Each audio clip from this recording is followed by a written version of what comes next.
Hello friends.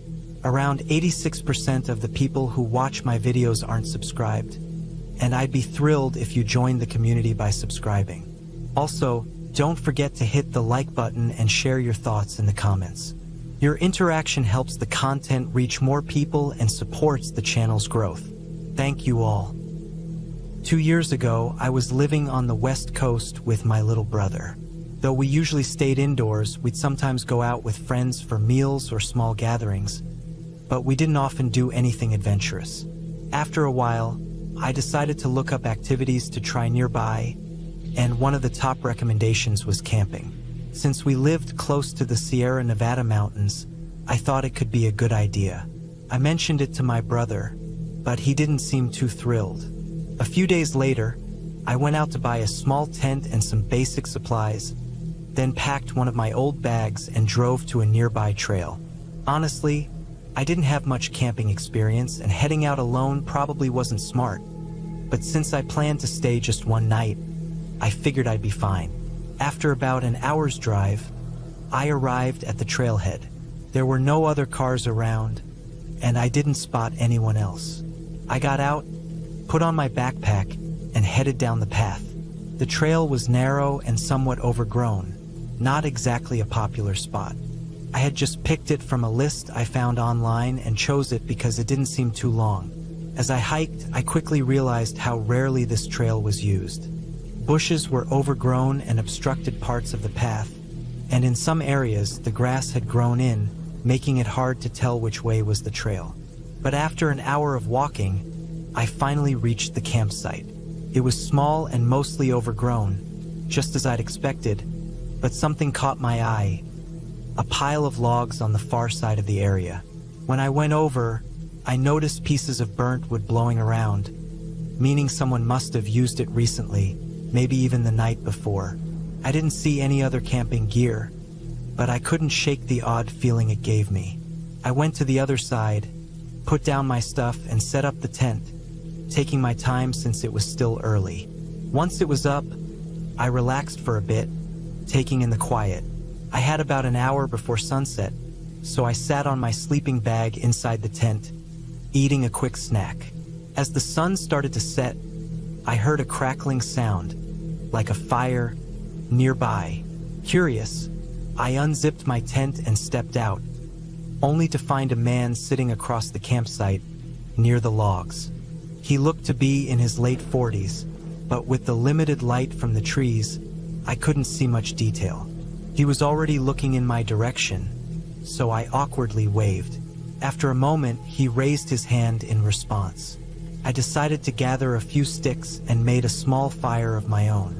Soon, it was fully dark, with only my campfire and his illuminating the campsite. I glanced over occasionally, hoping to see if he had any camping gear, but I never noticed anything else. Just him, sitting by his fire. I couldn't shake the uneasy feeling, wondering how he had arrived without me noticing. My tent was next to the trail, so I should have heard footsteps unless he came from the other side, which was just woods. I sat outside for at least an hour, maybe two, keeping an eye on him, but he never moved. Eventually, I went inside my tent, trying to convince myself that I was just overthinking and that he was likely just another camper. I lay down, trying to relax, but my mind wouldn't settle. So I lay there, listening to the soft crackle of his fire. It was probably another hour before I heard footsteps slowly approaching my tent. I sat up, listening as the footsteps got closer until I could see his shadow right outside, against the fabric of my tent. My whole body froze as he stood there, unmoving and silent. Then, after a few seconds, his shadow started moving away, and the footsteps faded into the distance. I unzipped the tent and looked out, finding the campsite empty. The man was gone, leaving only the smoldering logs behind.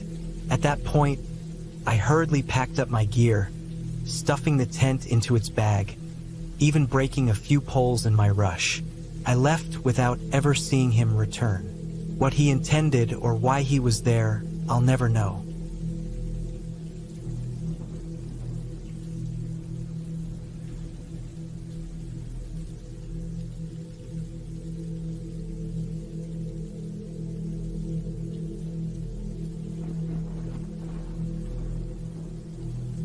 I don't get scared, I told my brother, loudly enough for anyone nearby to hear, as I slammed my car door.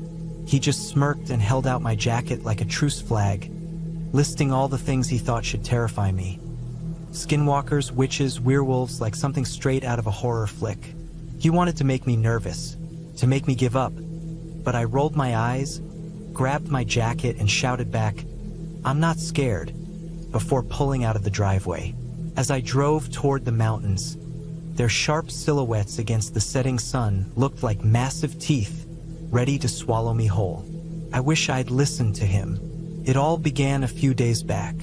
Depression had stuck to me like a shadow, always there, whispering dark thoughts of stepping into traffic or off a high bridge. I was worn out from battling it. A friend, likely tired of my constant gloom, suggested I try camping alone. "It's peaceful," he said. "The quiet and the open air really help." He recommended several spots, but my eyes were drawn to the most remote one, a place 3 hours on foot from the last campground in the Colorado wilderness. "You sure?" he asked, clearly doubting my choice. I nodded, too worn out to argue. "Just don't go out after dark," he advised. "You may not like what you find." The drive was unexpectedly soothing. The road twisted through the forest, the trees a blur of greens and browns. I decided to leave my phone locked in the car. This was my time to unplug, to find calm away from the constant noise. I'd planned to stay for 5 days, enough time, I hoped, to sort out my head. Estes Park was the last town I passed. I was tempted to stop and get a room, but I pushed on. The park entrance loomed ahead, and I drove in, feeling as though I was stepping into another world. Dusk was settling by then, and I regretted starting my trip so late. The last thing I wanted was to hike in the dark. I found a small parking area with a few tents already set up and decided I'd camp there for the night. Just one night, I told myself. I set up my tent among strangers who soon became temporary friends. We shared food and stories. Their laughter and the kids playing felt so normal, so reassuring. I drifted off wrapped in my sleeping bag, comforted by the sounds of their voices, the crackling fire, and the gentle rustling of the trees. That night was the last true moment of peace I'd get. If I'd known what waited for me in the depths of those woods, I would have turned back right then. But I was too stubborn, too convinced that nothing could scare me. How wrong I was. Waking up in that parking lot felt like the last easy dream I'd have for a while. I packed up, said goodbye to my new friends, and headed deeper into the forest. With each step, my heart grew heavier. It felt like I was leaving everything familiar behind, sinking deeper into a silence that felt unnatural. "It's just trees," I told myself, "just nature." But I couldn't shake the feeling that the trees were watching me, that they were moving with me. Every sound seemed to echo, and the solitude I had wanted now felt overwhelming, stifling. What should have been a 3-hour hike turned into nearly 6. I cursed, sweated, and questioned every choice that had led me there. By the time I found the campsite, the sun was already setting. My hands shook as I hurried to set up my tent, not from cold but from a fear I couldn't name. As darkness swallowed the forest, every sound became sharper, louder. A branch snapping felt like a scene straight out of a horror film. I tried telling myself it was just animals, just the wind, but that thought didn't bring me any comfort. I crawled into my tent, hoping sleep would chase away the creeping dread. But sleep didn't come easily. The night was restless, filled with sounds that seemed purposeful, almost too close. Footsteps circled my tent, and I lay frozen, too scared to breathe loudly. Shadows turned into monsters, and rustling leaves sounded like whispers. I tried to convince myself it was all in my head, that I just wasn't used to the wild. But then, I heard the unmistakable sound of something brushing against my tent. My heart raced, and all my earlier bravery melted into terror. I felt my isolation sharply. There was no one to help, No one who would hear me scream. I was alone, trapped with whatever lurked just outside my thin tent walls. When dawn finally broke, it felt like a momentary rescue. But relief was brief. The day brought its own set of challenges, its own fears. As night fell again, I knew terror was waiting for me. That second night shattered something in me. Every noise felt like a threat. Every shadow held something dark.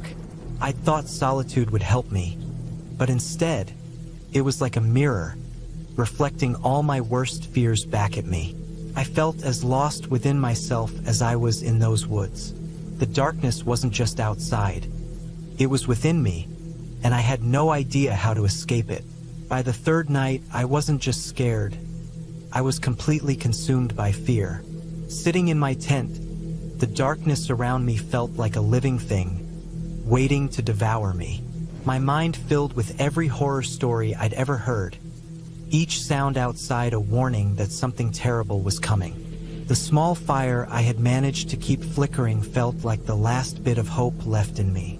I told myself to be reasonable, that it was just animals or the wind. But deep down, I knew it wasn't. Then the footsteps returned, this time joined by more. Whispers and faint laughter echoed, mocking my terror. And then, the side of my tent pressed inward, as if something or someone wanted in. My scream was swallowed by the vast forest around me. In a surge of panic, I unzipped the tent and looked outside. What I saw haunts me. A figure that looked like me, but twisted and horrifying, with eyes like empty pits. I ran, the trees around me a blur of shadows, and could hear it behind me, its steps mirroring mine. A grotesque echo of my own fear. The branches seemed to reach for me, trying to drag me back. When I finally collided with something solid, I thought it was over. But it was a man claiming to be a ranger, though he didn't look the part. His uniform was too neat, his shoes too clean for someone in the wild. But at that moment, I didn't care. He was my escape. We drove in silence, his SUV cutting through the night like a lifeline. When we finally stopped, dawn was just peeking over the horizon. He handed me a card with a single number on it. No name, no title, just a lifeline I wasn't sure I'd ever use. After he left, I drove away as quickly as I could, vowing never to return. The wilderness, once a place of peace, now held only terror and unanswered questions. My friends noticed a change in me, but how could I explain? How could I tell anyone I'd been chased by a twisted reflection of myself, or that I'd possibly seen something beyond reality? Sometimes, I look at the card he gave me, wondering if I should call, if I should try to understand. But then I remember the laughter in the dark, those hollow eyes, and I know some things are better left alone. The forest changed me. It showed me fear in its rawest form. Now, every shadow and every whisper of the wind brings me back to that night. I don't know if I'll ever truly escape it. Maybe we carry our own forests inside us, the darkness that calls our name with a voice too close to our own.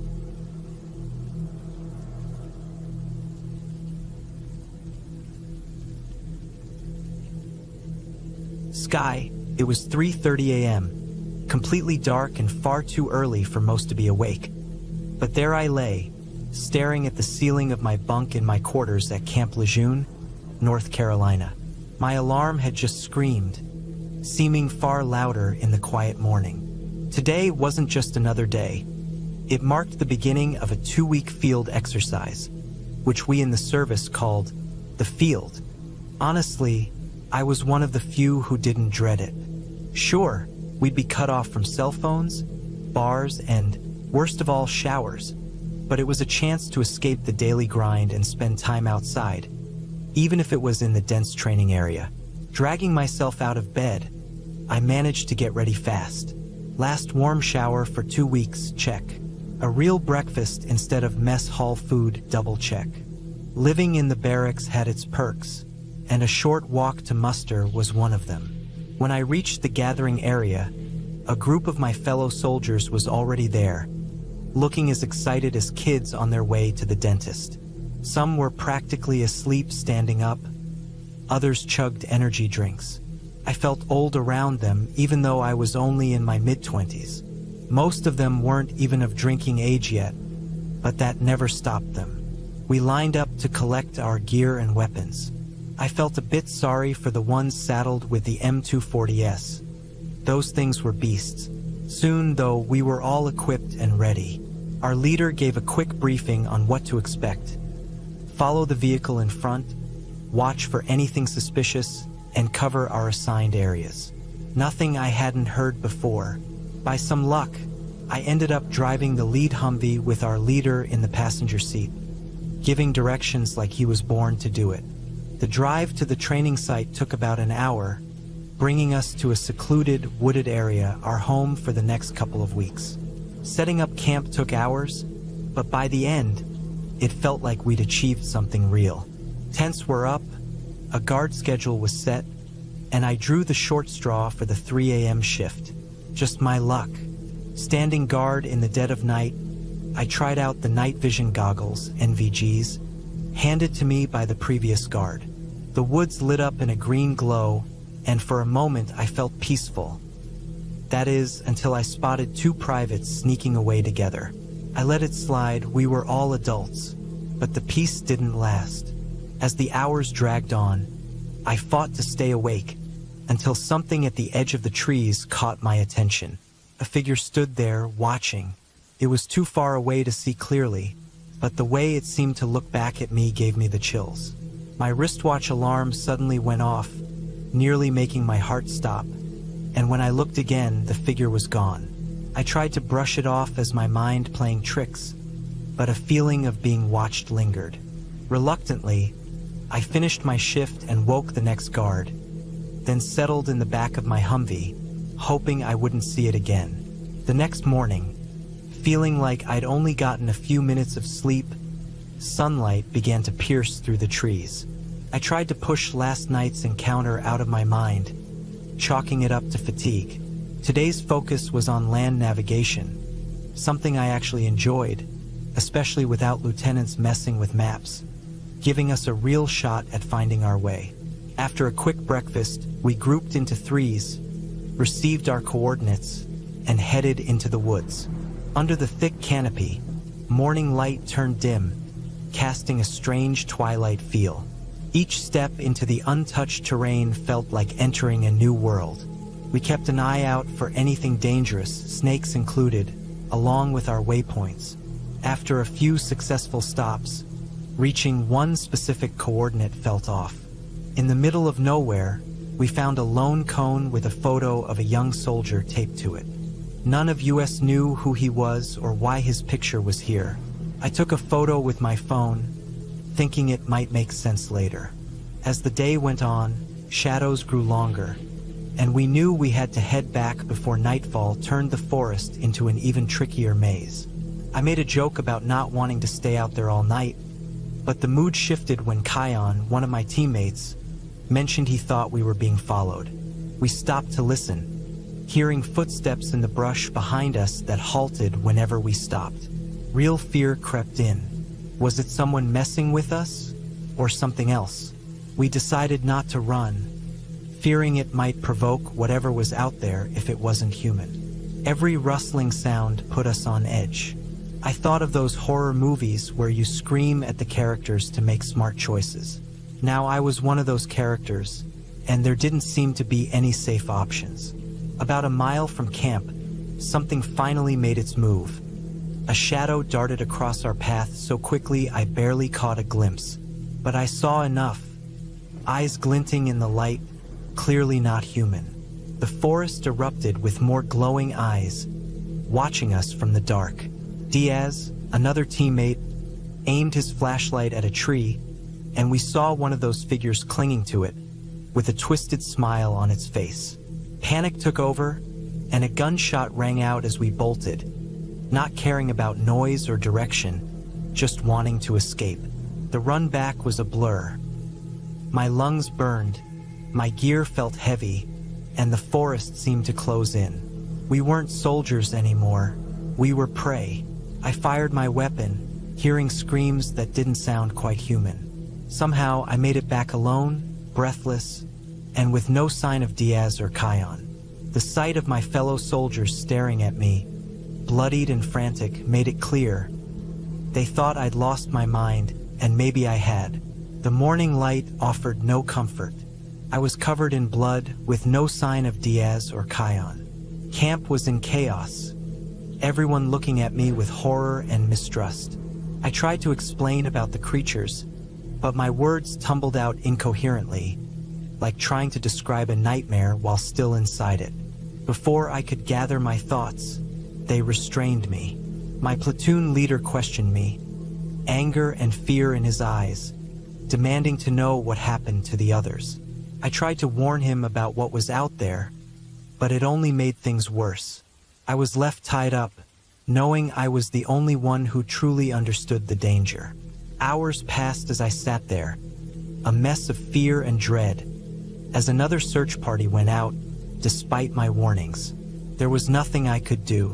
When the leader returned, his expression said it all: the radio static, the lack of response, the distant gunfire. It was happening again.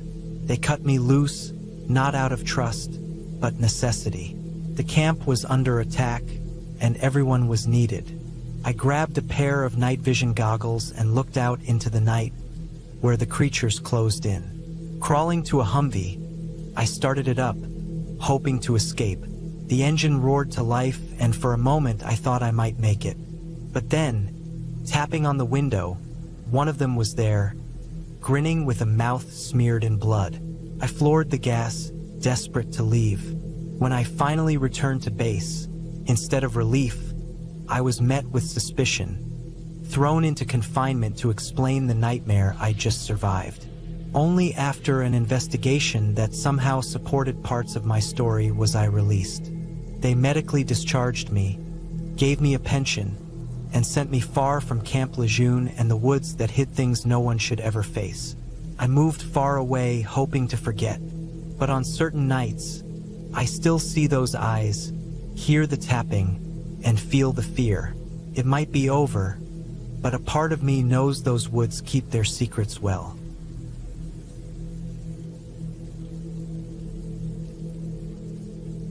Just a week or two back, I set out on a long walk through the thick woods outside the small town where I lived. It was a tight-knit place with under 1,000 people, quite a ways from any major city. The woods on the outskirts were mostly flat, no mountains or hills, though there were a few ponds and small streams winding through. I was heading to one of these streams. I'd been there a handful of times before, but never stayed overnight until this time. I remembered from past trips that it was nearly a 3-hour trek, almost directly north. Walking between the trees, it was eerily quiet, aside from birds and small creatures moving around in the leaves. There were no other people or hikers, which I had expected since this wasn't even a real trail, just open forest. But as I was about 45 minutes from the stream, I unexpectedly crossed paths with someone. We were both walking towards each other, and it seemed like neither of us noticed until we were just a few feet apart, only a few trees between us. I know I had a puzzled, almost uneasy look, finding it strange to bump into someone so deep off trail in these woods. But the man seemed to have the same expression. I was about to break the silence and say something, but then his face shifted to a slightly nervous smile, and he turned to walk off to the side. I followed his lead and kept walking as well, but once I'd gone a bit farther, I glanced back. The man was no longer walking, but was nearly jogging away without a word. Seeing him run off like that made the whole encounter even stranger. It was almost as if he didn't want to be noticed, or he wasn't too bothered by the odd chance that we'd crossed paths. Whatever the reason, I kept to myself and continued toward the stream. There was no official campsite at the spot, so I found the flattest patch of ground I could, dropped my pack, and set up my tent. With the sun starting to set, I got a fire going. I tossed in random sticks and dry wood nearby to keep it burning for a couple of hours. My plan was to stay up until the stars appeared so I could do some stargazing. Away from town, The night sky often revealed a clear view of the Milky Way, a sight I never wanted to miss.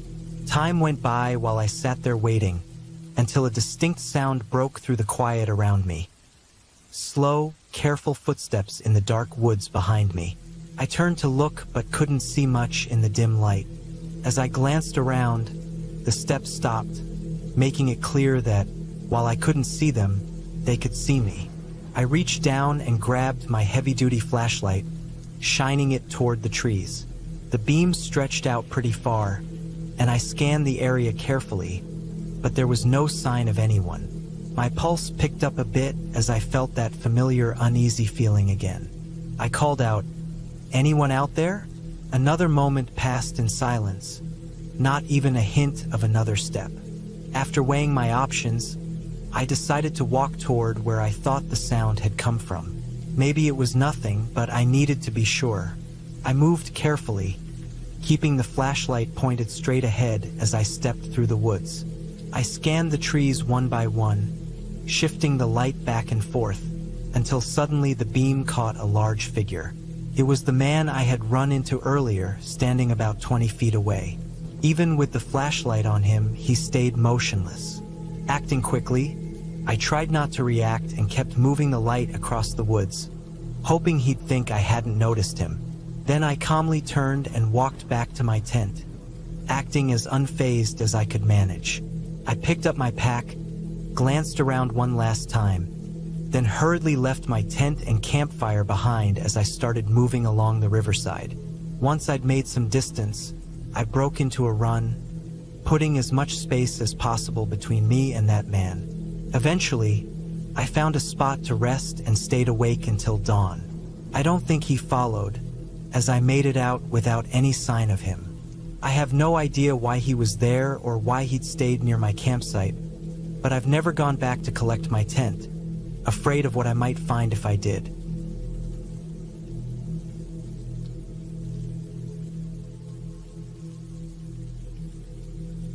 I've always felt drawn to the untamed beauty of nature, the kind of vast, wild places that feel separate from our everyday lives.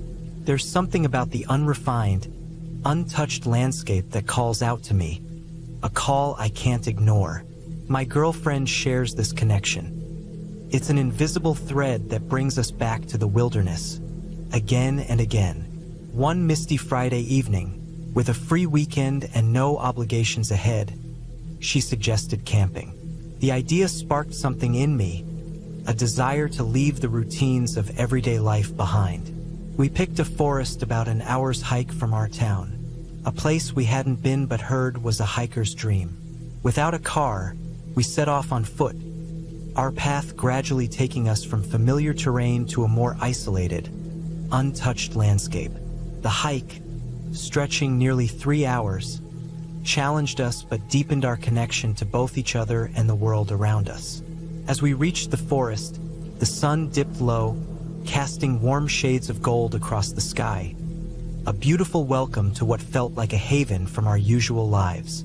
We walked along, surrounded by silence, talking easily, lost in the calmness of the surroundings. But soon my girlfriend, always more sensitive to the small details around us, mentioned seeing something in the trees, a shadow watching from the woods.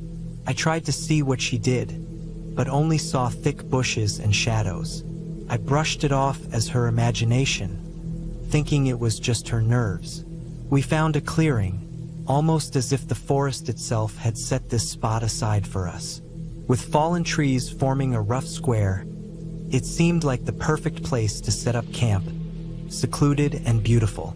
We pitched our tent, making ourselves comfortable in our little spot, and as night fell, we lit a fire, its glow pushing back the darkness around us. We talked about strange topics, sharing mysteries and odd tales as the fire crackled and the wind whispered through the trees. By the time we decided to sleep, the stars covered the sky, and the forest felt wrapped in peaceful silence. As I started to drift off, I felt a strong sense of calm, like everything in the world was right. I had no idea that the forest around us held secrets, and that our sanctuary was less safe than it seemed. In the deep silence, with only a faint glow left from the fire, the night started to take on a life of its own. My girlfriend's voice cut through the quiet, soft and uneasy, saying she needed to step outside. Her tone held something I rarely heard, a hint of vulnerability. "Are you okay?" I asked, feeling a spike of worry. She answered, "Yeah, I'm fine." But her voice was shaky. She stepped outside, her shadow framed by the faint light, and as she zipped the tent shut, a chill crept over me. Minutes passed, stretching longer and longer. The usual night sounds carried on, unaware of my growing worry. 10 minutes went by, then 15, then 20. It was too long. I called out, but only the rustling leaves and distant sounds replied. Panic took over, and I grabbed my flashlight, pushing my way into the darkness. I heard a faint sound, almost like a whimper, leading me further into the woods, away from the safety of our campsite. Then I saw her, and the flashlight dropped from my hands as its beam revealed a nightmare. She was suspended from a tree, her body marred by something unthinkable.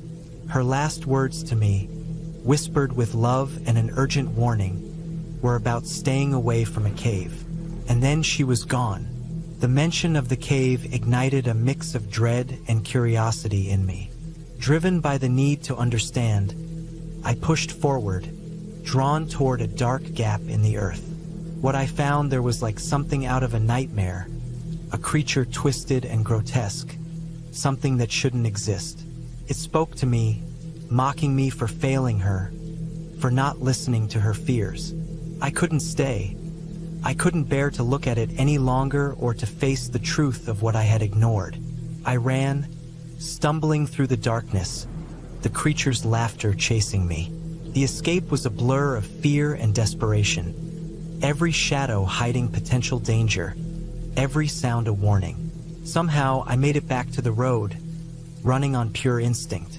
I hitchhiked back, telling my story in a panicked rush to a stranger who showed no disbelief, only a deep, uneasy understanding. Back in town, the reality hit me hard. She was gone. My partner in adventure, taken by something I could barely comprehend. I shared my story with anyone who would listen, from the police to friends.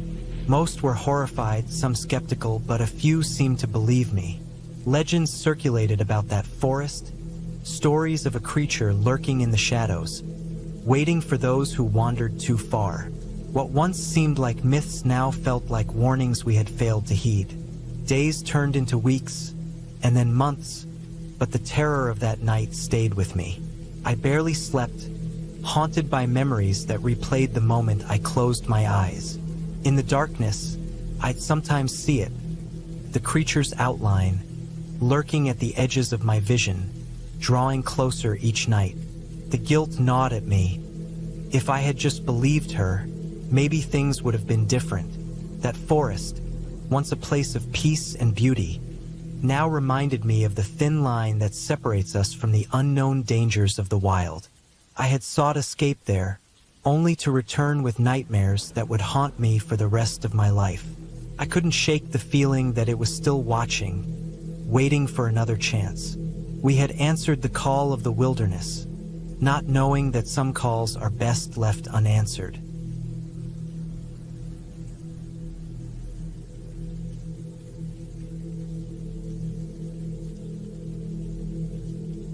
There's not much to do in my town. Without the internet, I'd probably be stuck hanging around at the local diner, desperate to pass the time. I have endless entertainment and information right at my fingertips, but I still don't have answers about what happened last summer. I'm more of an indoors type, but somehow my friend Nate convinced me to join a camping trip with his older cousin and my childhood friend. We'd all grown up together, though Nate's cousin was 3 years older than us, so we never really connected. I didn't dislike him, we just didn't have much in common. My closest friend, Amber, was the prettiest girl in the whole area, and I think she knew it. I'd loved her since we were 12, but I'd never told her. I knew that if I did, things would change between us, and I was afraid she'd either turn me down or, worse, say yes. So, staying just friends was fine by me. The only way they got me outside was by having Amber join. I think Nate and Tim figured that out, so when I initially said no to the trip, they invited her along and told me she'd be there. It annoyed me how easily they manipulated me. It was a warm day, and by the time we arrived at the site, we were already drenched in sweat. "Can we set up the tents later?" Nate asked, dropping his bags in the dirt. "No way," I said. "If we don't do it now, we won't get to it at all." I remembered their last trip when they'd been too lazy to set up the tents, opting to sleep outside in their sleeping bags. They'd come home covered in bug bites, and I wasn't about to let that happen again. They groaned but listened, so Amber and I worked on one tent while the cousins tackled the other. "There are only 2 tents," I noticed. "We've shared before," Amber replied without looking up. If she had, she'd have seen how red my face turned. I could at least blame the sun for my flushed cheeks. Just then, Nate decided to throw a water bottle at Tim but missed, hitting me instead. I went over to wrestle with them a bit, while Amber watched, her arms crossed and a smile on her face. As I got back up from the scuffle, I saw a flash of white between the trees. I was about to say something, but it disappeared so quickly that I thought I might have imagined it.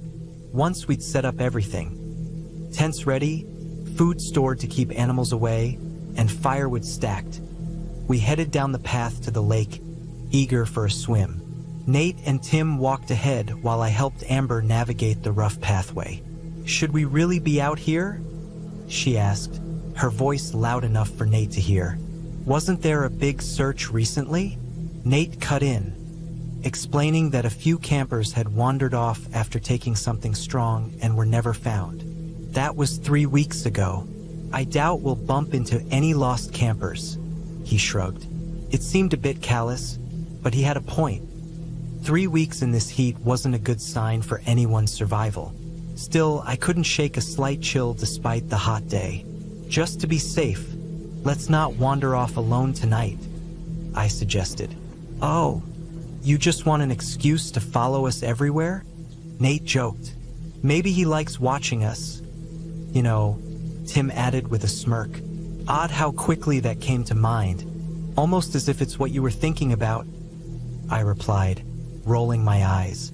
Amber giggled at us, and I wondered why she put up with the 3 of us. The lake was cooler than the air, but it still wasn't as refreshing as I'd hoped. I almost wished I was back home with the AC on, but when I saw Amber in her swimwear, any thought of going home vanished. I kept forcing my eyes away so she wouldn't think I was a creep. "Do you see that?" I asked when Nate swam over to me. He was about to dunk me but stopped, following my gaze to the other side of the lake, where a white figure stood between 2 trees. It looked like a person, but it was too still to be real, almost as if it was some discarded clothing or trash that hadn't yet been swept up by the wind. "Let's go check it out," Nate said, already starting to swim that way. Amber came up next to me and asked what I thought it was, but as soon as I looked back, the figure was gone. "Probably some old guy spying on us," Nate joked. I tossed some water at him, soon forgetting about the white shape as we splashed around. When we finally headed back, the sky was streaked with orange. Nate and Tim loudly fantasized about the beans they planned to cook. I was relieved I wouldn't be sharing a tent with them, but they soon discovered they'd forgotten the beans in the truck. Amber had left her socks there too, so she volunteered to go back with them. I didn't feel like walking again, so I stayed back to start the fire. I'd been alone for about 5 minutes when I heard Nate's voice calling to me from a distance, but it wasn't coming from the direction they'd gone. "Did you forget something?" I called out, but the voice came again, now from the direction of the lake. Uneasy, I stayed put. Oddly enough, the 3 of them returned together a few minutes later. "Did you see anyone else around?" I asked. "No, just us," Amber replied, noticing something was off. I shook my head, chalking it up to my imagination. We ate around the fire, and the cousins indulged in a post-dinner smoke. Amber joined them occasionally, but tonight she passed. Nate eventually stood up, saying he needed the bathroom. It was dark by then, so I handed him a flashlight. Tim decided to join him, and Amber didn't want to be left alone, so we all headed off together. Just as we finished, we heard something I never expected to hear in the woods at night: a baby crying. The sound was unnaturally close, and a chill ran down my spine. I took a step towards it, but Tim held me back. Amber, however, marched toward the source, worried someone might need help. As we approached a clearing, we saw someone sitting on a log, hunched over and shushing the invisible baby. "Are you okay?" Amber asked hesitantly. "My poor baby," the woman replied. Her voice was unsettlingly normal, given her strange appearance. Amber offered to call someone for her, but the woman only rocked back and forth. She slowly turned her head, revealing eerie gray eyes that seemed to shine in the light. Her face twisted into something monstrous, and we all froze in horror. Nate and Tim bolted, and I grabbed Amber's wrist, dragging her along. The woman, creature, whatever she was, leaped at us, snarling. Amber stumbled, and the thing managed to bite her hand before I beat it off with a stick. Suddenly, we heard a whistle, and the creature froze before running off, retreating into the shadows. A strange man appeared soon after, standing over Nate, who was on the ground with a bite wound on his arm. The man explained that bites from these creatures could turn people into them, though I wasn't sure if I believed him. As we made our way out of the woods, we passed another officer, who insisted we stick to a cover story. I signed, although I wanted to tell the truth. The next day, there was a search, but Amber was never found. Now, I plan to leave this town and move somewhere far away, haunted by memories and an unsettling desire to return to those woods, despite everything that happened there.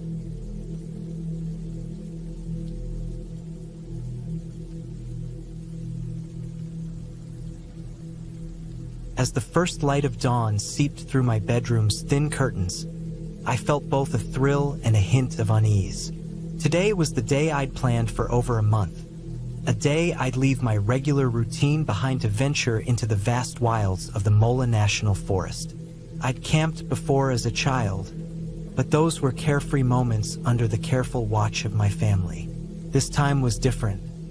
I was heading out alone as an adult, with a nagging feeling that this trip would stand out from any other. I looked over my gear spread across the floor: tent, sleeping bag, extra phone charger, a week's supply of food and water, and the old .357 revolver my dad gave me on my 20th birthday. I had never had reason to use it, but out there it felt like a sensible safeguard. "You can never be too careful," my dad's words echoed as I packed everything into my Jeep. The drive to Mola was filled with both familiar sights and the thrill of the unknown, with each mile taking me further from city life and deeper into raw wilderness. By the time I arrived, the sun was already high, casting dappled light through the thick canopy. I parked in a small clearing, a spot I was sure I'd remember, and took a deep breath of the crisp forest air. "This is it?" I whispered to myself, slinging my backpack over my shoulder and stepping into the dense forest. Setting up camp was both thrilling and tiring. I found a place that seemed to be waiting for me, shielded by trees but still open to the sky above. As I pitched my tent and collected firewood, a feeling of accomplishment washed over me. This was all me. I was making it happen on my own. I cooked a simple lunch over the fire, and out there it tasted like the finest meal. I even managed to snap a picture of a doe hidden between the trees, her quiet presence affirming the vitality in this hidden world. As the day moved on, though, an unusual quiet began to creep in. The forest, once buzzing with rustling leaves and distant calls, fell silent. At first, I brushed it off as part of nature's cycle, but as afternoon gave way to evening, the silence felt heavy, almost like a weight pressing down. To break it, I called a friend, hoping human voices would ease the quiet tension. His laughter and familiar voice provided a momentary comfort, but as we hung up and the dusk settled in, the silence returned, even more intense than before. Night closed in fast, and with it came a sense of complete isolation. I sat by the fire, staring into the flames, lost in my thoughts. The excitement of earlier had shifted to an uneasy feeling, as if I were being watched, not by a friendly presence, but by something unwelcome, hidden in the shadows. Crawling into my tent with the revolver by my side, I couldn't escape the sense that this trip I'd eagerly planned might veer into something unexpected. My last thought before sleep overtook me was a hope that morning would bring back the forest's usual sounds, that this eerie silence was just a passing feeling. The forest floor beneath me was cold and unforgiving, but sleep eventually came, though it was fitful. My dreams twisted into shadows and sounds, blending with the forest surrounding me. A noise, distinct and out of place, snapped me awake. I opened my eyes to a faintly moonlit world, with just enough light filtering through the canopy. The earlier silence had shattered, replaced by a deliberate rhythm of footsteps moving with eerie precision. Baitum, Baitum, my heart raced, trying to match the intruder's cadence. The revolver's weight in my hand offered little comfort. Though I'd been in the woods before, this was a fear I hadn't known. The steps grew closer, almost tauntingly slow against the backdrop of silence. Then, as if sensing my fear, they stopped. Silence descended once more, pressing in so heavily I could hear my own breaths, loud and hurried. Suddenly, a screech broke through, freezing me in place. It was a sound unlike anything I'd ever heard, stripping the breath from my lungs. Panic surged as something outside tore open the fabric of my tent, revealing the darkness, and something monstrous within it. Its silhouette was sharp and distorted, its movements unnaturally smooth as it ripped through the barrier between us. I fired wildly, the noise of the shot deafening, but it only seemed to anger the creature more. Fueled by instinct, I decided to flee. Scrambling for the tent's opening, I threw myself out, the creature distracted for a moment by the shredded tent. The forest, once a safe haven, now felt like a twisted maze. I ran, branches grabbing at me, roots tripping me, but the creature was close behind, its pursuit steady and relentless. In a desperate move, I threw myself into a dense thicket, hoping that being still might save me. My body ached, my breath shallow, but I didn't dare move. Then I saw it, lit by a sliver of moonlight, like a terrible stage. Its form was thin and stretched, an unsettling mockery of a person. When it stood, it resembled a grotesque outline of a human. Our eyes met, and I felt a primal fear, not of dying, but of being truly seen by this thing. And as quickly as our encounter began, it ended. The creature turned and left, pacing away with the same unnerving rhythm it had arrived with. As dawn broke, so did I, shaken but alive.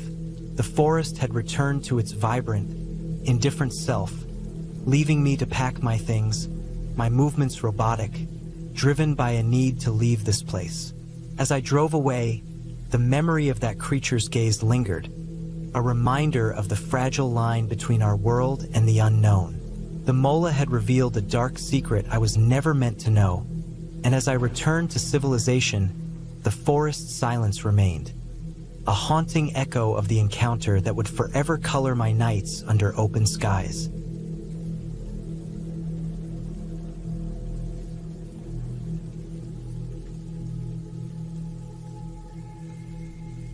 I took my camper out to a wooded area a few miles from my home. I live in a rural spot with lots of surrounding forests, so camping here is pretty common. The area I chose wasn't widely known, more of a hidden spot that could only fit a couple of campers at a time. I liked it because almost no one else went there, and the path was wide enough for my camper to get through without trouble. When I arrived, the grassy area where I parked was empty. With no real plans, I stayed inside for a while, then got out and set up my tent canopy. After that, I put up my chair and began gathering wood to start a campfire. Although it was still early in the day, I wanted to be prepared before it got too dark. I walked far enough into the woods behind my camper that I couldn't see my sight anymore. Most of the wood was damp from rain a few nights ago, so it took a bit to find enough dry pieces. After about 20 minutes, I returned to my camper and noticed a man setting up a tent nearby. He gave me a nod as I returned, and I nodded back just to acknowledge him. Nothing seemed off about him, and I didn't think much of it, aside from feeling a little disappointed that I wouldn't have the area to myself. After dropping the wood, I went inside my camper to grab a beer and relax with the sunroof open. I'm not sure how long I stayed inside, maybe about half an hour, before I got up to look out the window. By then, the man had finished setting up his tent. Now that it was up, I could see how worn out it looked, with holes and tears all over it and loose flaps blowing in the wind. It seemed like an old tent that had been abandoned for years without care. Through the rips, I couldn't see him inside, and I looked around the area but didn't see him anywhere nearby. I stepped out to start the campfire, still glancing over at his rundown tent, wondering why he'd use something so shabby. As the sun went down, I got the fire going and sat by it, still unsure where the man had gone. As darkness crept in, I grew more curious about his whereabouts since he hadn't come back to his tent, even though it was getting pretty late. When I checked my watch, it was almost 1 a.m., meaning it had been dark for nearly 4 hours. I left my chair and approached his tent, calling out, "Are you in there?" There was no answer. I stood there in the middle of the campsite, looking around at the shadows cast by the trees, wondering if he might have gotten lost in the woods. But as I looked into the darkness, I started to feel uneasy. Then, suddenly, I saw movement near a tree, and I froze. I stared in that direction, squinting to make out what I was seeing until, gradually, I saw the shape of a man standing right by the tree, perfectly still, as if trying to stay hidden. Fear surged through me, and the longer I looked, the less certain I was that it was the same man from the tent. Slowly, I backed away, then turned and rushed into my camper. Through the window, I could see the figure still standing there, looking in my direction. After hesitating for a second, I quickly got to the driver's seat, started the engine, and drove away from the campsite. Every time I think about that night, what frightens me the most is the thought that he might not have been the same man from the tent. Maybe he had done something to the other man, or maybe they were both out there in the woods watching me without my knowing.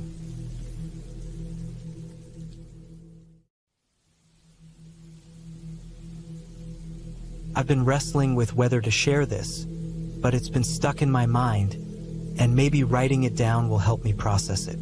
This isn't some made-up story. It happened just a few months back.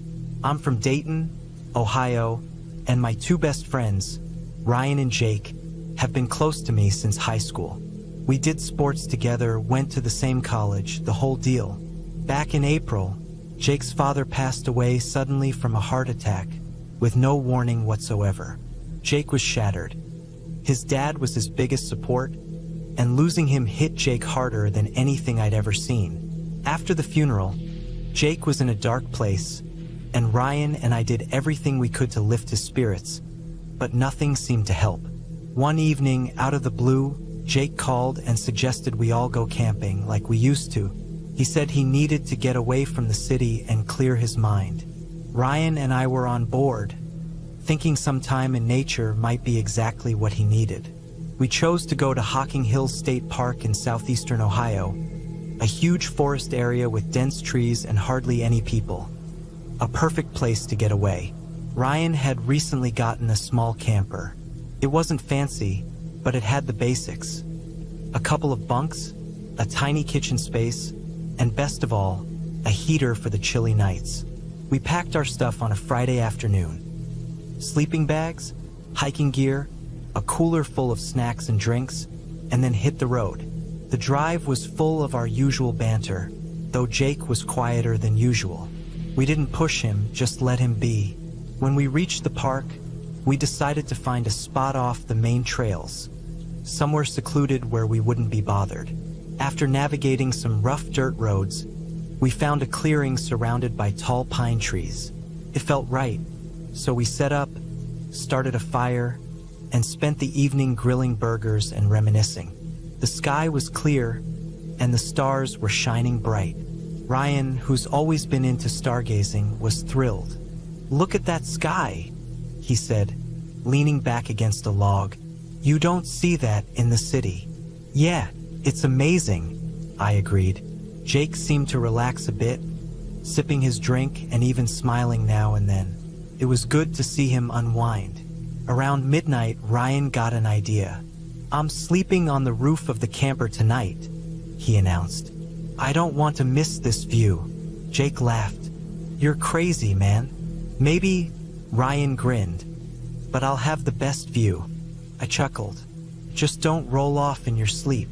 He grabbed a sleeping bag and climbed up, getting comfortable on the flat roof. Jake and I decided to turn in and headed inside the camper. It was cozy, 2 small bunks and just enough room to stand.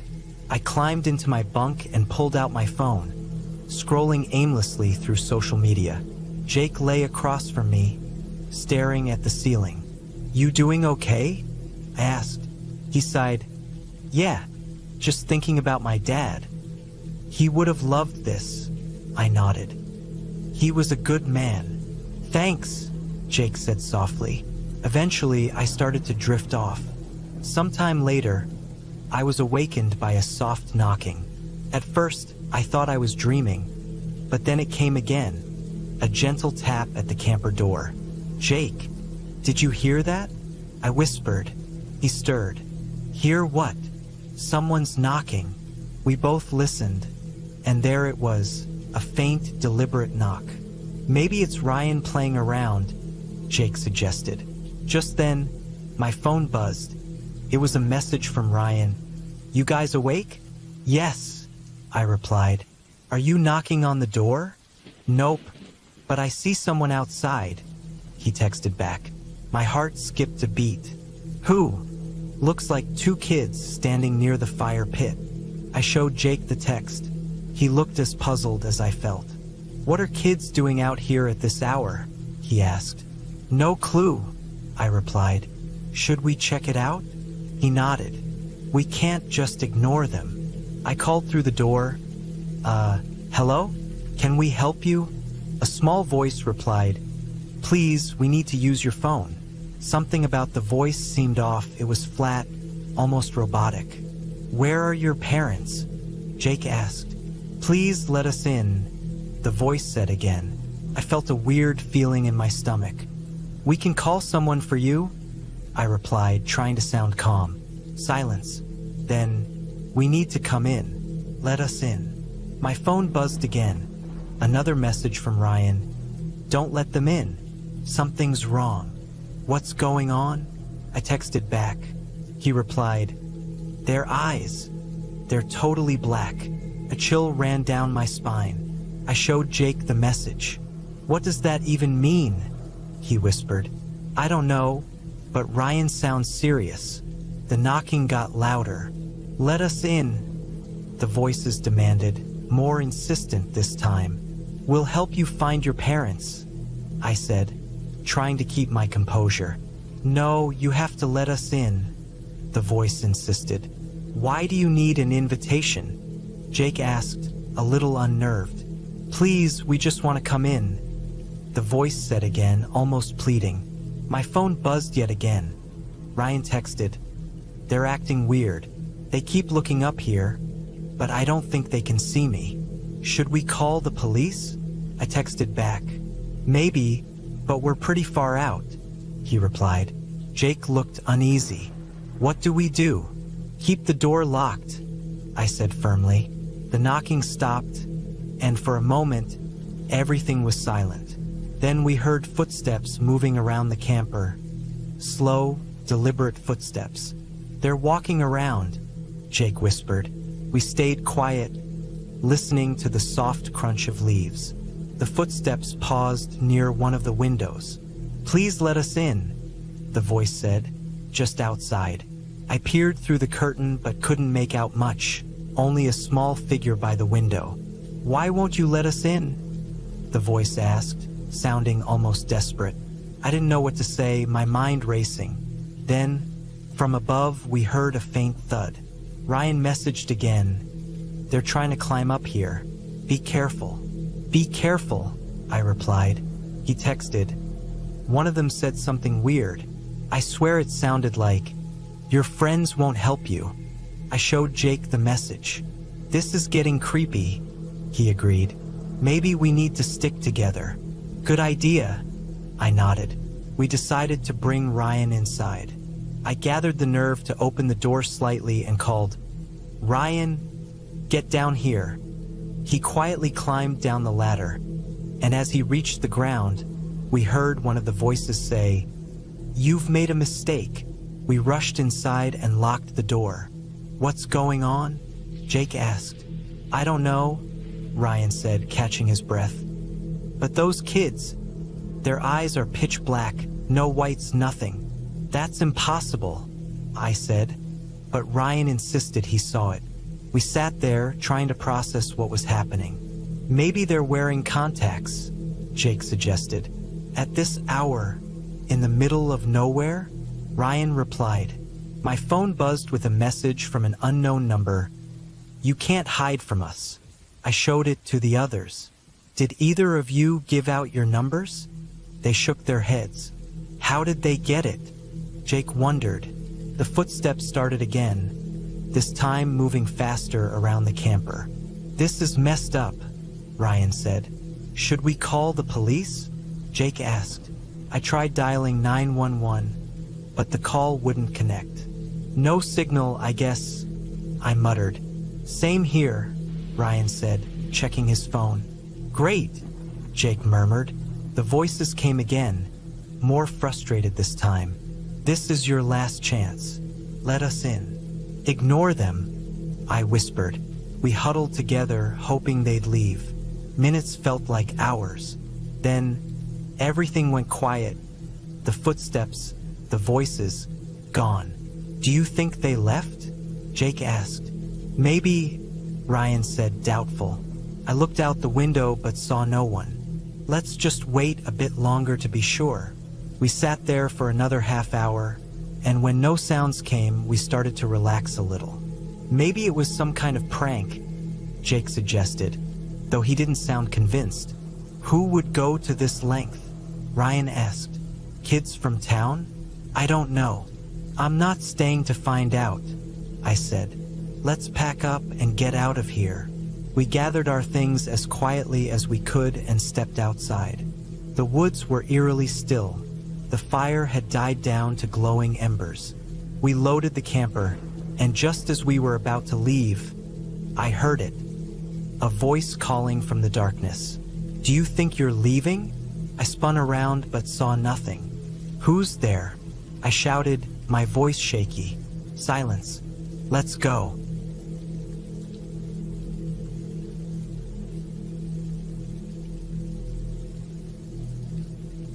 One summer when I was 14, I stayed with family on the reservation. We lived in the city, but each summer, it was tradition to visit my relatives out in the forest. I always looked forward to this trip, mostly because of my cousins.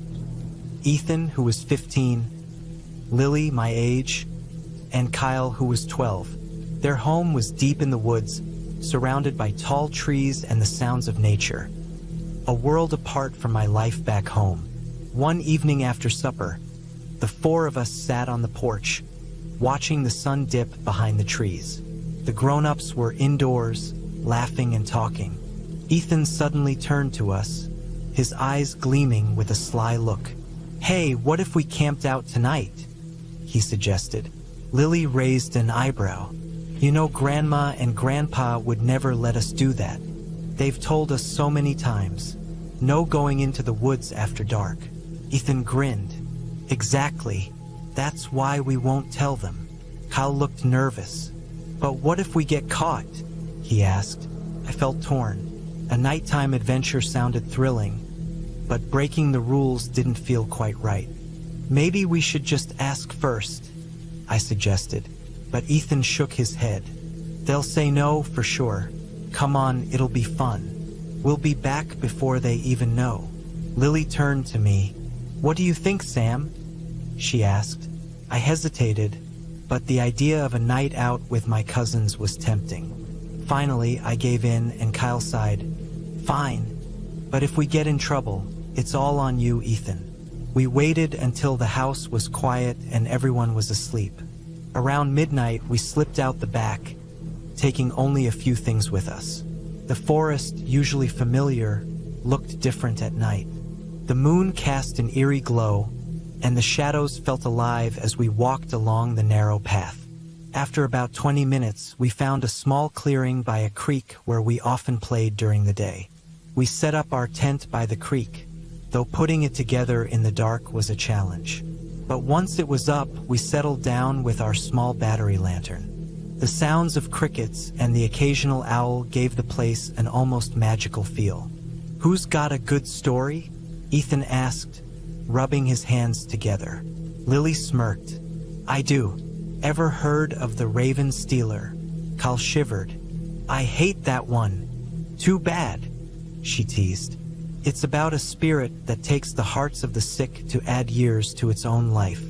It can appear as a bird or even as a person, but only medicine men can see it." "That's creepy," I admitted. Ethan leaned in with a grin.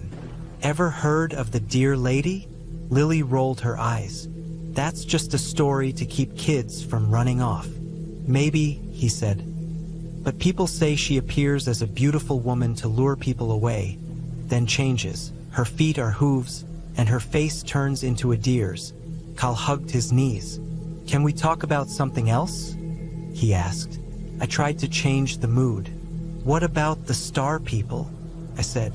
"They say they came from the skies to teach wisdom to our ancestors." Ethan scoffed. "That's not scary." "Exactly," I said. "Maybe we've had enough scary stories for one night." But Ethan wasn't done. He leaned in, lowering his voice. "Grandpa told me something once," he said. "Something he swears really happened." Lily looked wary. "What are you talking about?" Ethan took a deep breath. "When he was our age, he saw a shapeshifter. We all knew about these witches who used dark magic to turn into animals. It's not something people talk about lightly." "Ethan, maybe we shouldn't talk about this," Lily whispered, but he continued. "Grandpa said he was helping his father gather wood late one night. They got separated and suddenly he saw a coyote standing on two legs, staring at him. Grandpa thought he was seeing things, but it started to walk toward him, its body twisting and changing shape. "Stop," Lily pleaded, but Ethan pressed on. He froze, too scared to run. The coyote had a face, a human face stretched over its skull. It whispered his name, but the voice wasn't human. A heavy silence fell over us. The forest seemed to hold its breath. I shivered. "Why would you tell that story?" Lily snapped, visibly upset. "It's just a tale," Ethan said, though he looked unsettled. Kyle looked terrified. "Do you think they're real?" he asked quietly. "I don't know," I replied, unsure.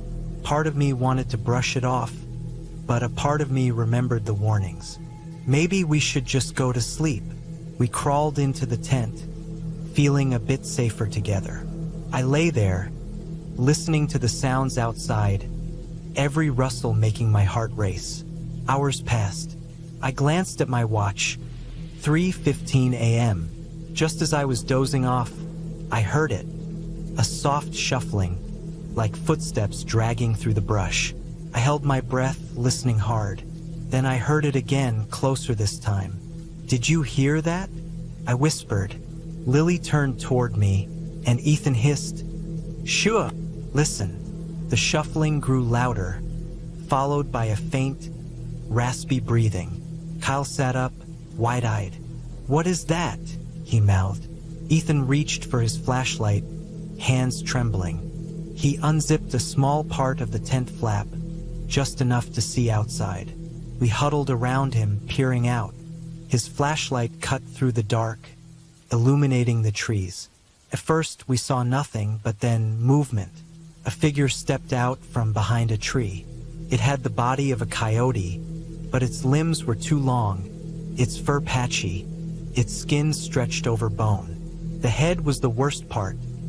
It looked like a human face had been pulled over the coyote's skull. It moved in jerky, unnatural steps, circling our camp, wheezing with every breath. It didn't seem to notice us, but it was searching, its head jerking from side to side. Lily covered her mouth to keep from screaming. Kyle clutched my arm, his nails digging in. Ethan lowered the tent flap and shut off the flashlight. "What do we do?" I whispered. "Stay quiet," Ethan replied. "Maybe it'll go away." We sat in silence, listening as the creature moved around us. After what felt like forever, it seemed to grow closer. Then we heard it. "Help me," a voice whispered, raspy and broken. It was trying to speak like a person but sounded wrong. "Help me," it repeated. Kyle started to cry softly. Lily held his hand, tears in her own eyes. "Don't respond," Ethan mouthed. We stayed still as the creature pressed against the tent. The smell was overpowering, like rot and sulfur. "Why won't you help me?" it rasped. I squeezed my eyes shut, silently praying for it to leave. The wheezing continued for ages, but eventually, it faded. When the forest sounds returned, we still didn't dare move. The first light of dawn finally broke, and we felt a wave of relief. We quickly packed up, not bothering to fold anything, and left the tent behind. When we made it back to the house, our grandparents were waiting, their faces a mix of anger and worry. "Where have you been?" Grandma demanded. We went camping," Ethan said, looking down. "After we told you not to?" Grandpa's voice was stern. Lily stepped forward. "We're sorry. We thought it'd be an adventure." They let us inside, and once we were seated, Grandpa looked at each of us. "Did anything happen out there?" he asked. I looked at the others, then nodded. "Yes, sir. We saw something." Grandpa's face grew serious as we described the creature. When we finished, he sighed, nodding slowly. "As I feared," he said. "Was it a shapeshifter?" Kyle asked, barely audible. Grandpa frowned. "Don't speak of it," he said. "Yes, and that's all I'll say."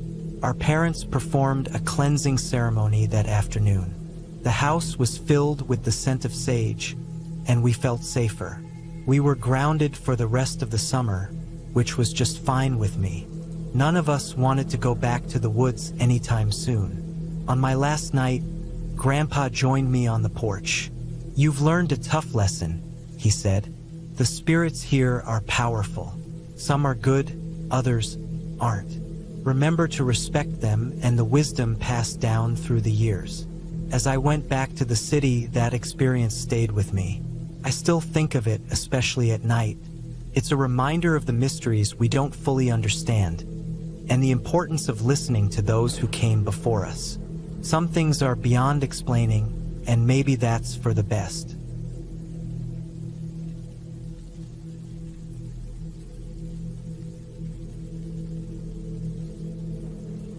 Last year, my friend Tara and I decided on a little getaway to Italy. We had both just finished university and wanted to do something exciting before starting our careers. We'd saved up some cash from part-time work and planned a 2-week backpacking trip through the Italian countryside. Naturally, we started in Rome, taking in the major sites like the Colosseum and the Vatican, but both of us were more interested in exploring off the beaten path. So, we made our way south to more rural areas, eager to experience what we called the real Italy. One area that caught our eye was the region of Reggiano. Tara had read about it in a historical thriller and was fascinated by the tale of the creature of Reggiano, a beast that supposedly terrorized the region centuries ago. I'm a bit of a history nerd, so I was on board. We arrived in a quaint village called Montella, nestled among the hills. It was charming, with cobblestone streets and old stone buildings. The locals were friendly but a bit guarded when we brought up the creature's legend. An older woman even muttered something under her breath and made the sign of the cross when we mentioned it. Undeterred, we checked into a quiet little inn, planning to explore the nearby forests the following day. The innkeeper, a middle-aged man named Leo, warned us to stay on the marked paths. "People get lost easily," he said in his thick accent, "and wolves have been more active recently." "Wolves?" Tara asked, looking intrigued. "Yes, but they rarely approach humans," he replied. "Just be careful." The next morning, we loaded our backpacks and set out. The forest was breathtaking, with tall trees forming a canopy overhead and the fresh scent of pine. Birds chirped around us, and it was exactly the peaceful escape we had been hoping for. About 2 hours into our hike, we spotted an overgrown trail that wasn't marked on our map. Ever the adventurous one, Tara thought we should check it out. "Come on, Mia," she said, tugging at my arm. "This is exactly the kind of adventure we wanted." I hesitated. Leo said to stick to the main trails. She laughed, rolling her eyes. "Are you really afraid of an old legend?" I grinned. "All right, but if we get lost, it's your fault." We ventured down the path, which led us deeper into the woods. The trees grew denser, and the light filtering through gave everything a strange green glow. It was eerie yet beautiful. After an hour, we came upon a clearing with the ruins of an old stone cottage, its walls covered in moss, nearly reclaimed by nature. "Imagine who might have lived here," Tara said, brushing her hand over the worn stone. As we explored, I noticed strange symbols carved into one of the walls. They weren't like anything I'd seen, more like ancient signs than letters. "Check this out," I called. Tara came over, studying the symbols. "Weird. Maybe it's an old dialect." Just then, we heard a rustling noise in the trees. We froze. "Maybe it's just an animal," I whispered, trying to reassure us both. "Maybe we should head back," Tara said, her boldness fading. I agreed. As we turned, I caught a glimpse of something large and dark moving between the trees. It was too big to be a deer. "Did you see that?" I asked, my heart pounding. "See what?" "I don't know. Something moved over there." We stood still, straining to see, but the woods had gone eerily silent. No birds, no insects, nothing. "Let's go," Tara whispered. We started walking back quickly, resisting the urge to run. Every so often, I'd hear a twig snap or leaves rustling, but each time I looked back, there was nothing there. Eventually, we realized we weren't on the same trail we had taken before. "Are we lost?" I asked, trying to keep calm. "The path should be right here," Tara muttered, looking around anxiously. Our map was useless, and our phones had no signal under the thick canopy. "Let's just retrace our steps," I suggested. Just then, a low growl echoed through the trees. Tara tried to joke, asking if it was my stomach, but her voice shook. We picked up our pace. The growling grew louder, closer. Then Tara let out a scream, and I turned to see a massive animal emerge from the shadows. It looked like a wolf but was far too large, with matted fur and yellow eyes that seemed to glow. Its snout was elongated, saliva dripping from its fangs. "Run!" I yelled.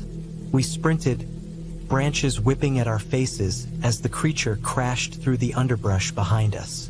My lungs burned, but adrenaline kept me moving. Suddenly, Tara tripped on a root and fell. I skidded to a stop, helping her up. "Come on," I urged as the beast closed in, snarling. We spotted a rocky incline and scrambled up, hoping it wouldn't follow.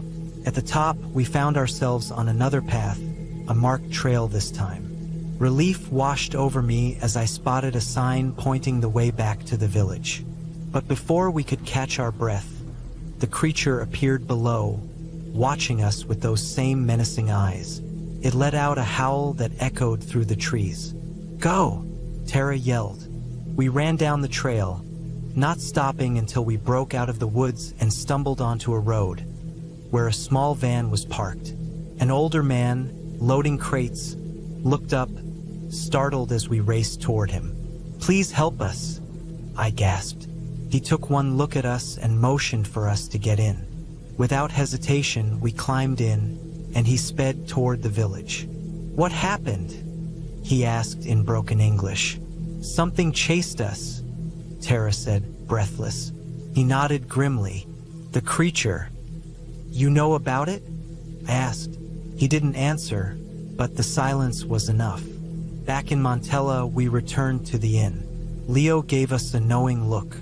"You went off the trails, didn't you?" "We're sorry," I said, "but we saw something impossible." Leo sighed. "It's not just a story. Many here have seen it." "Why doesn't anyone do anything?" Tara demanded.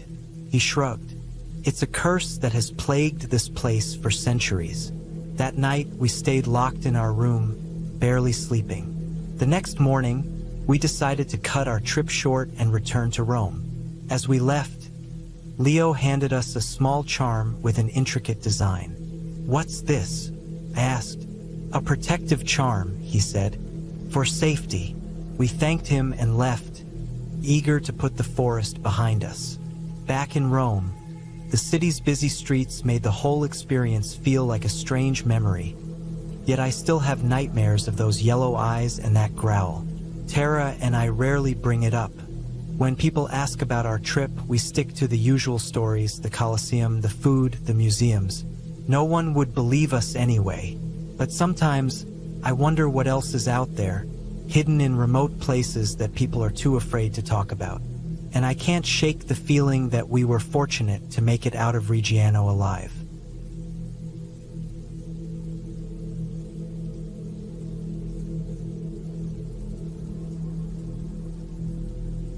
One fall, it was a usual thing for my dad to pick up my brothers and me after school, then head to the mountains for an afternoon of gathering firewood. Dad would chop down the trees and saw them into sections, while my brothers and I rolled the wood to the truck and loaded it up. We'd repeat this assembly line until the truck was full, usually before it got dark. After a long, sweaty day, we'd all pile into the truck, exhausted, and make our way back down the mountain. The following day, we'd unload, split, and stack the wood into neat rows. We'd go through this routine until we had enough firewood for the winter for our house, Grandma's cabin, and extra for some of our elderly neighbors. On one particular afternoon, we decided to try a different logging road on the opposite side of the valley, beyond our usual wood gathering area. My dad wanted a change of scenery, he said, though we had no specific reason for the switch. This logging road hadn't been maintained in a while. Large rocks and fallen branches littered the path. My brothers and I had to walk ahead, pushing aside stones and debris while Dad carefully maneuvered the truck up the twisting mountain road, inch by inch. The climb was grueling, and as we got higher into the dense woods, I began feeling uneasy. I couldn't tell if it was just from the tough hike or something else, but there was a strange charge in the air, like the mountain itself was humming at a level just below what I could sense. It felt like the mountain was aware of our presence and didn't exactly welcome us. Before I could say anything, my younger brother asked, "Does anyone else feel like we shouldn't be here?" My older brother and I stopped and turned to look at him, both nodding. Our silent agreement was broken by Dad honking and motioning us to keep clearing the path. Reluctantly, we kept moving to a small clearing in the woods, where we finally stopped the truck. My dad, either unaware of or ignoring our unease, got his saw and went straight to work. As the wood was cut down and loaded, I couldn't shake the dark, heavy feelings settling over me. I noticed my brothers also glancing over their shoulders now and then, as though they felt it too. Except for Dad, we all seemed on edge. As the sun started to dip below the trees, the sky dimmed, and the uneasy tension only grew stronger. Finally, Dad surprised us by saying we should load up and head home. I felt a wave of relief wash over me, and I could see the tension ease from my brothers' faces too. Oddly, the truck was only half loaded, which was unusual. Dad would usually keep working until dark to make sure the truck was full, but tonight he seemed eager to leave. With our half load, we started down the mountain. Though we were tired, everyone seemed more relaxed. We were chatting, joking, trying to shake off the eerie mood from earlier. As we neared the edge of the trees, heading down a switchback, a brown shape suddenly leapt out from the slope beside us. All Dad could do was shout as he slammed on the brakes. The truck, loaded with wood and moving downhill, couldn't avoid colliding with the figure. We stopped, staring out the windshield in silence. In the glow of the headlights was a crumpled deer. Dad got out, muttering to check on things, telling my brothers to stay put. I didn't listen, hopping out and following behind him. The truck seemed fine, just some fur and blood on the grill. Deer were common here, and hitting one wasn't out of the ordinary. But this deer had dropped instantly. At higher speeds, they usually run off after a hit, bolting into the woods on an adrenaline rush. But this one lay crumpled like it had been dead long before we hit it. As we got closer, a thick, foul stench hit us. Deer don't smell good alive, but this was another level, like rot and decay. My stomach turned, and my nose burned from the stench. When we finally got close, I could see it was completely dead. My eyes watered from the stench. Its eyes were gone, replaced by hollow, sunken spaces, and its tongue was black and swollen, hanging out of its mouth. Its stomach was split open, with entrails spilled onto the ground, and under the dim headlights, it looked like its fur and guts were moving, writhing almost. Leaning in, I saw that it was covered in maggots, inside and out. The deer had been dead for days, maybe weeks. Backing away, my stomach lurched. That odd, tense feeling rushed back in. Dad, usually calm and silent, looked visibly horrified in the dim headlights. He wasn't focused on the deer, though. His eyes were fixed down the mountain.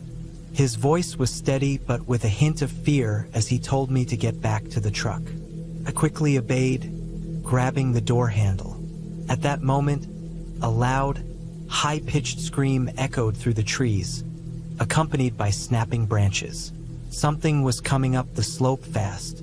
I jumped into the truck, and Dad, not even waiting to close his door fully, hit the gas, sending us lurching forward, running over the deer as we raced down the mountain. With all of us shouting, it was hard to tell if the shrieking was following us or not. But once we broke out of the trees into the valley, everything went quiet except for the truck engine and the wind blowing in through the windows. When we got home, Dad finally parked, and we all just sat in the truck, stunned, no one wanting to get out. Then we all started talking at once, asking questions. Dad shook his head and quieted us. He explained that he'd felt uneasy all day but hadn't wanted to worry us. He described it as being in a stranger's house without permission. As dusk fell, he noticed shadows in the woods, catching glimpses of figures darting between trees. He didn't get a good look, but the movement was enough to make his stomach sink. He decided to leave as soon as possible. After hitting the deer and realizing it was long dead, Dad figured out what was happening. He said something had thrown the deer to get us to stop. And that scream? It wasn't meant for us to hear. He had heard sounds in the dark just beyond the path, like something waiting. It was a trap, he realized. We could have triggered something far worse if we hadn't left when we did. We didn't go back for firewood for the rest of the season. Dad bought what we needed. The next year, we returned to gathering wood, but we never set foot on that mountain again. The Forest Service later closed and reclaimed that road, and the only way back up there now is on foot. None of us are eager to go back. Whatever was there, whatever threw that dead deer, it didn't want us up there. It wanted us gone, or worse.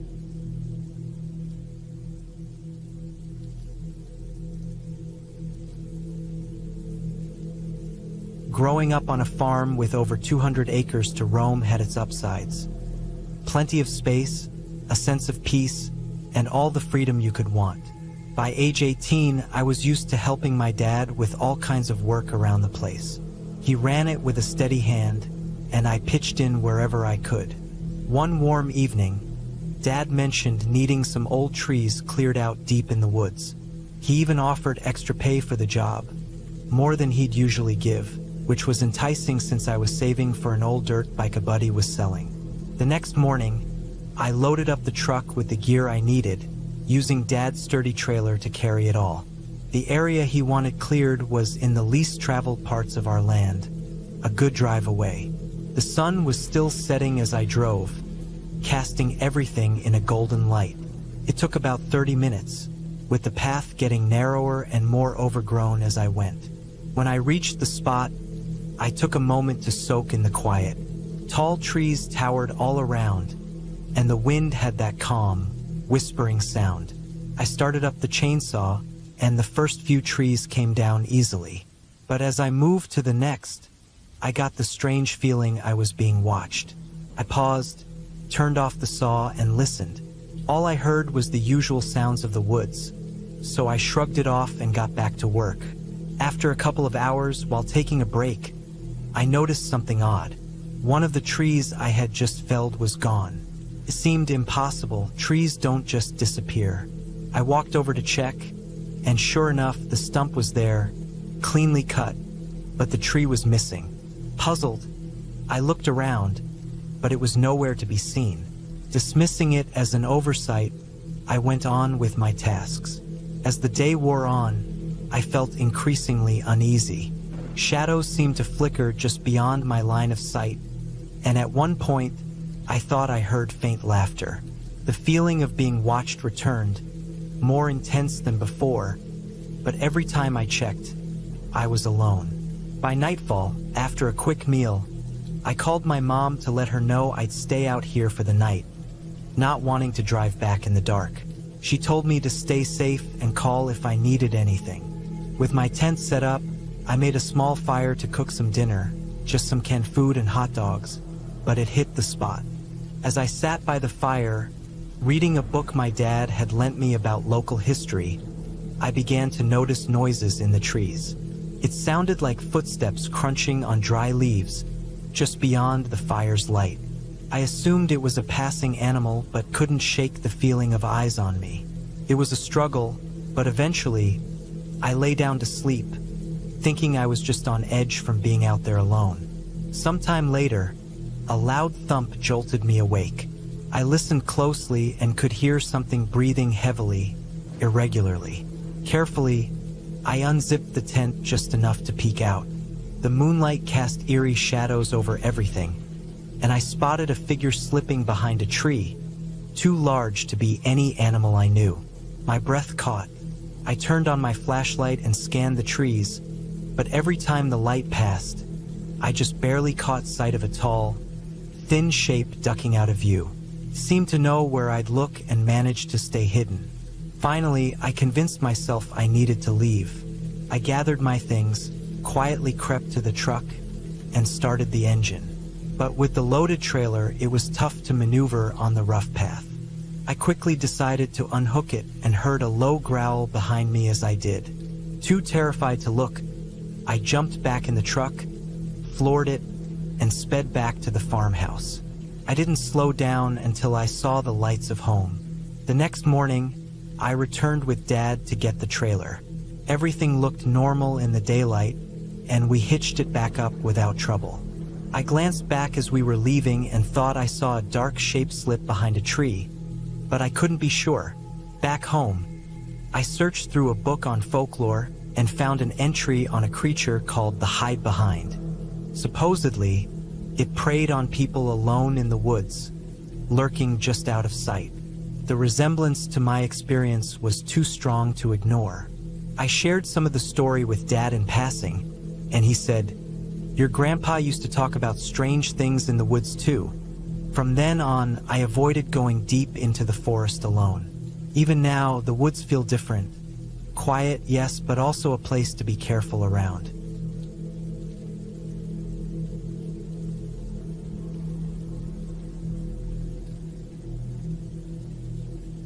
As a kid, I grew up in a really unusual spot deep in the woods.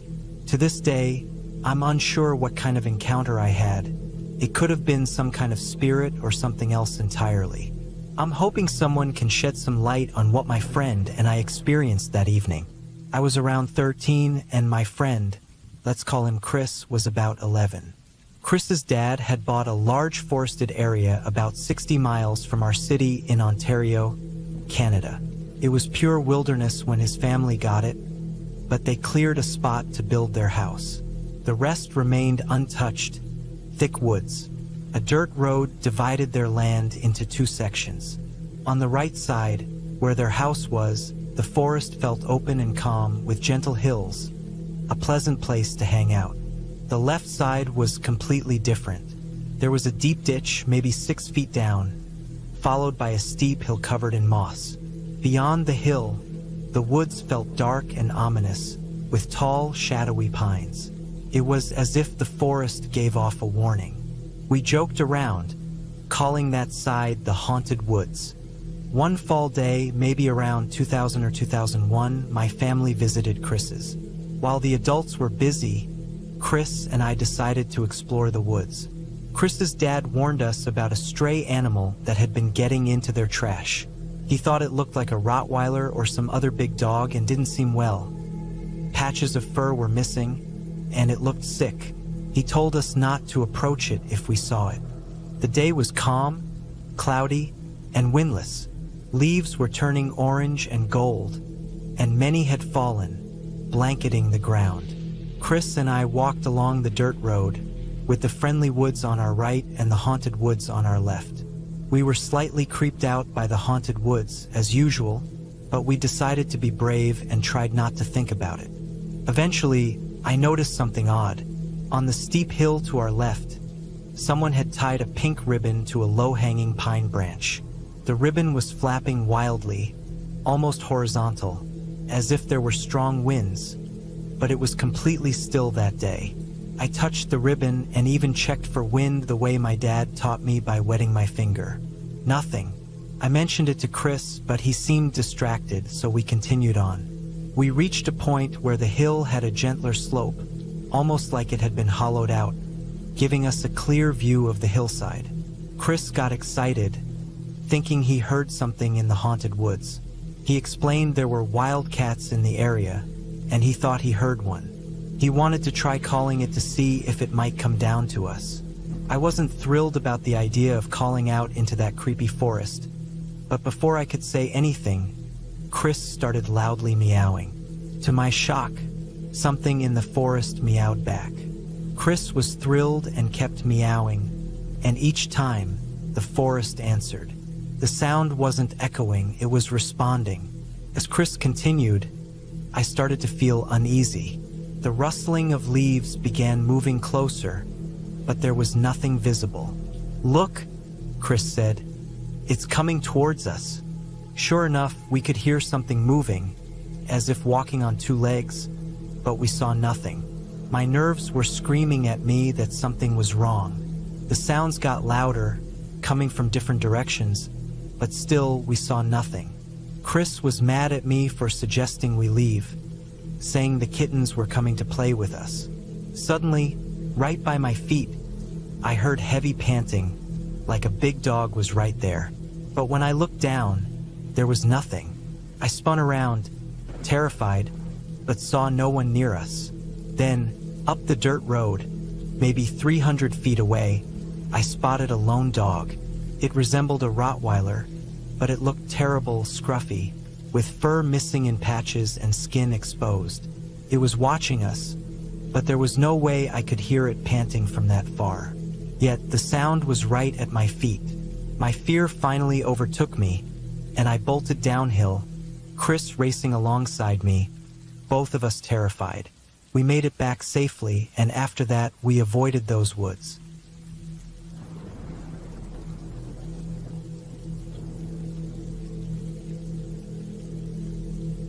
One spring break, my buddies and I decided to go on a camping trip. We had set everything up about a week ahead of time, but as the date approached, the weather just kept getting worse. It was unseasonably cold and gloomy, which was strange for Mississippi. When the night finally arrived, it brought another chilly front. I was in my late 20s, so we bundled up and packed some bourbon and a few beers.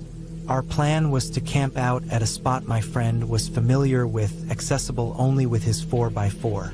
We wanted a real camping experience, not some designated family campsite, so we aimed to get far from any signs of civilization. The town we left behind was small, just a stop sign and a few hundred people, and then we headed straight into the woods. After about a half hour of rattling around over dried creek beds and weaving around fallen trees, it began to rain. By the time we found our camping spot, the rain had turned to hail. The place was marked by a rundown dirt path a few hundred feet long and the skeleton of an old VW bug. That night, we passed around a bottle and attempted to set up our tents before getting too tipsy. Eventually, we managed to get the tents up and started a fire with some diesel. By then, the hail had stopped, and the empty bourbon bottle lay cracked in the flames. We were gathering a fair pile of empties as we kept drinking, played cards, and eventually dozed off in our tents. The next morning, I slowly woke to the sound of something large being dragged past my tent. It looked like a rusted station wagon hauling the old VW with a chain. That VW had sat there for so long its floor had decayed, and roots held it to the forest floor.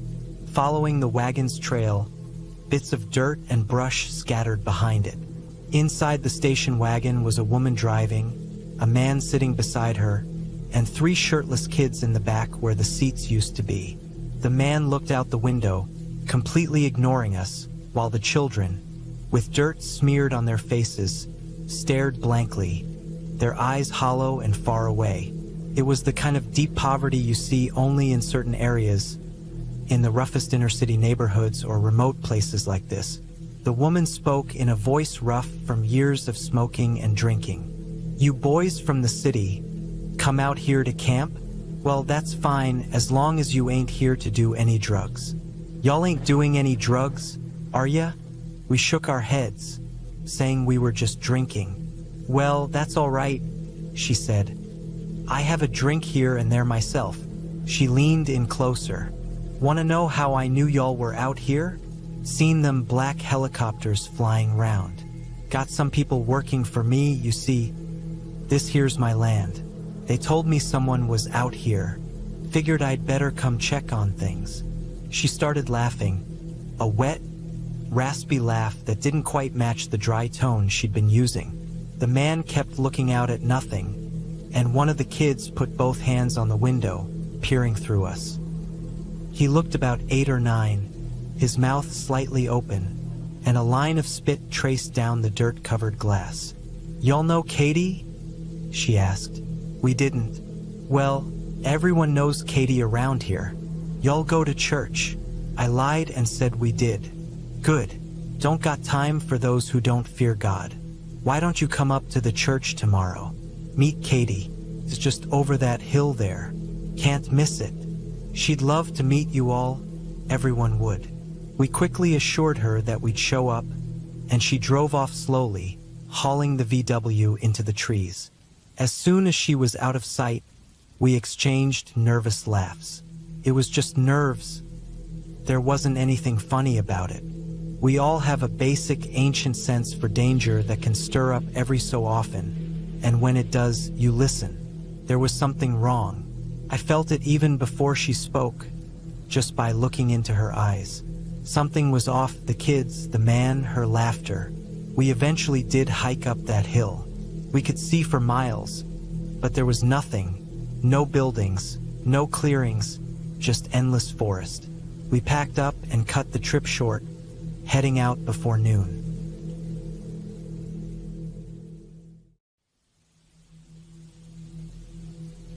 I decided to rent a cabin in the woods for a weekend, hoping to escape the noise of everyday life. The cabin was small and isolated, surrounded by tall trees that blocked out most of the sunlight. It felt perfect for some peace and quiet.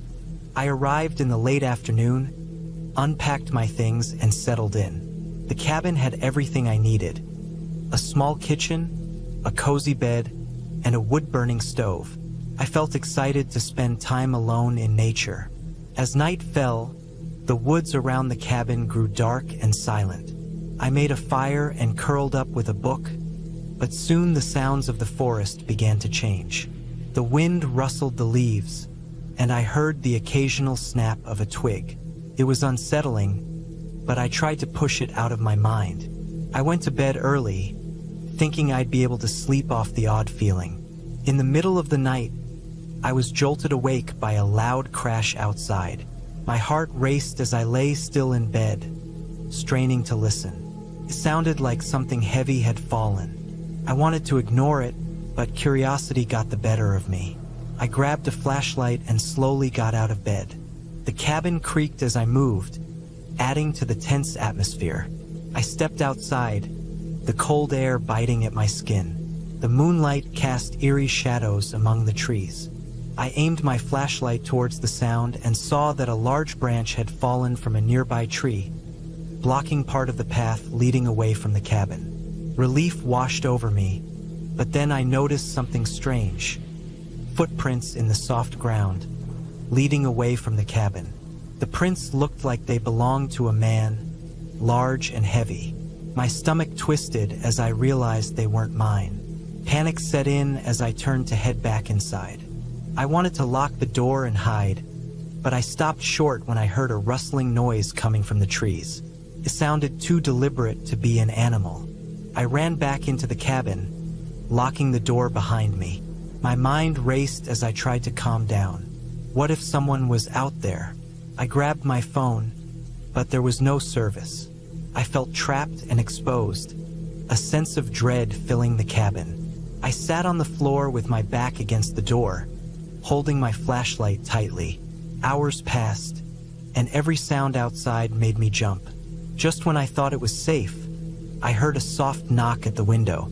It was faint, but it sent a chill down my spine. I didn't move, terrified to even breathe. After what felt like an eternity, the knocking stopped, replaced by a heavy silence. I waited, hoping whoever or whatever was out there would leave. Eventually, I dared to peek out the window. The moonlight illuminated the area, but I saw no one. The footprints were still visible in the dirt, leading deeper into the woods. As dawn broke, I felt a mix of fear and relief. I packed my things quickly, glancing out the window every few seconds. I couldn't shake the feeling that someone had been watching me. The sun began to rise, and with it, a sense of safety returned. I climbed into my car, eager to get away from the cabin and the fear that lingered there. As I drove away, I looked in the rearview mirror. The cabin slowly disappeared from view, but the memory of that night stayed with me. I promised myself I would never return to the woods alone. Some places, no matter how peaceful they seem, can hide dangers that lurk just out of sight.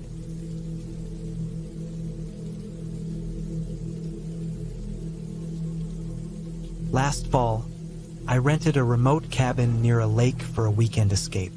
I'd been needing a break from the chaos of city life and thought the quiet woods would help me unwind. It was isolated, nestled among tall trees, with no neighbors or other cabins in sight. I stocked up on food and firewood and settled in, planning to spend my time reading and hiking by the lake. There was no cell service, and that was part of the appeal. A weekend with nothing to do but relax. The first day was peaceful, the weather perfect. I took a hike along the lake in the afternoon, admiring how calm and still everything felt. By nightfall, I was back at the cabin, tired but happy. The only sounds were the occasional rustle of leaves or the wind moving through the trees. I ate, lit a fire in the wood stove, and eventually drifted off to sleep, feeling content. Around midnight, a strange noise woke me. It was faint, but it sounded like someone tapping or knocking, like a branch hitting the side of the cabin. I tried to brush it off as just the wind, but the tapping continued, slow and irregular. After a while, it stopped, and I managed to fall asleep again, thinking nothing of it. The next night, the tapping came back. This time, it sounded more deliberate, as if someone was walking around the cabin, testing each wall. I was wide awake, every small sound suddenly louder in the silent cabin. I lay in bed, telling myself it was just an animal, but the longer it went on, the harder it was to ignore. Eventually, it stopped, and I somehow convinced myself it was just the sounds of the forest playing tricks on me. When I woke up on the third morning, I decided to go outside and check the area around the cabin. As I walked around, I noticed something strange. Footprints in the dirt. They weren't mine, and they were too large to belong to any animal I could think of. They circled the cabin, close to the walls, and then trailed off into the woods. The sight of them left a chill down my spine, but I pushed it aside. Maybe they were old. Maybe someone had been hunting nearby and gotten close to the cabin by mistake. That night, I went to bed early, hoping to leave first thing in the morning. But the tapping started again, this time more persistent, moving from wall to wall like someone was looking for a way inside. I could hear soft footsteps outside, stopping and starting, pacing back and forth. I stayed frozen in bed, every nerve on edge, until finally, the sounds faded away just before dawn. At first light, I packed up and left without even eating breakfast. As I walked to my car, I looked back at the cabin and felt relieved to be putting it behind me. But when I reached my car, I saw something I hadn't noticed the day I arrived. Scratches on the driver's side door. They weren't deep, but they looked like they'd been made recently, with jagged lines stretching across the metal. I hadn't parked near any branches, and there was nothing nearby that could have caused it. Those marks looked intentional. I drove back to the city, feeling tense the whole way. Even now, the memory of those quiet footsteps and the scratches on my car door haunts me. I never found out who or what was out there, but I'm not eager to return to a cabin in the woods anytime soon.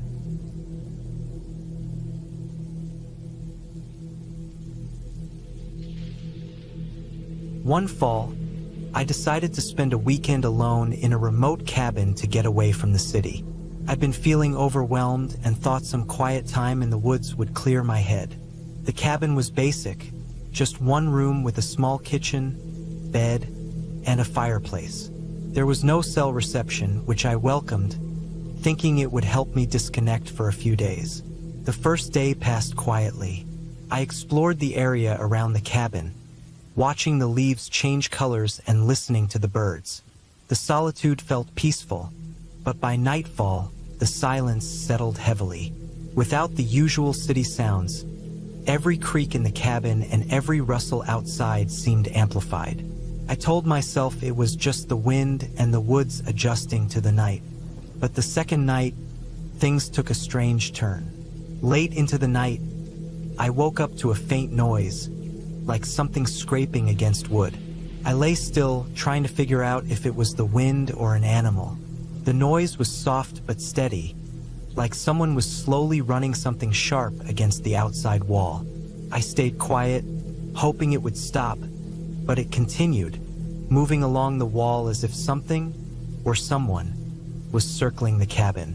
I tried to calm myself, telling myself it was probably just a branch or an animal brushing against the wall. But the noise didn't sound random.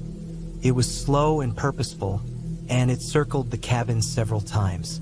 I pulled the blanket over me, hoping the sound would eventually stop. Finally, after what felt like hours, the noise faded, and I was able to fall back asleep.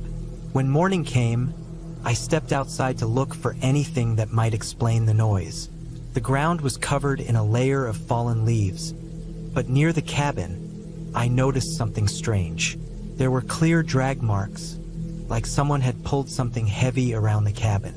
My stomach dropped when I saw faint footprints in the soft ground next to the marks.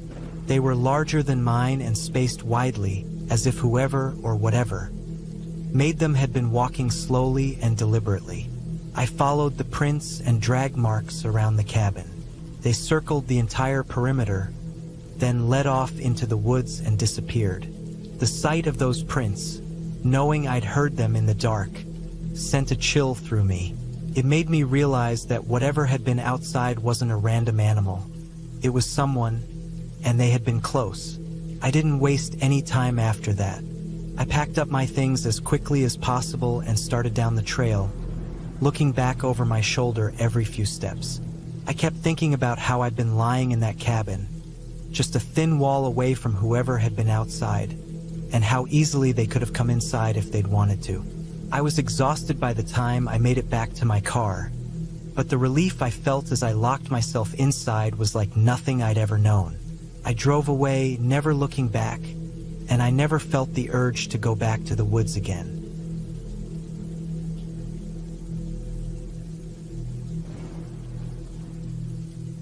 I had been looking forward to a quiet weekend away in the woods.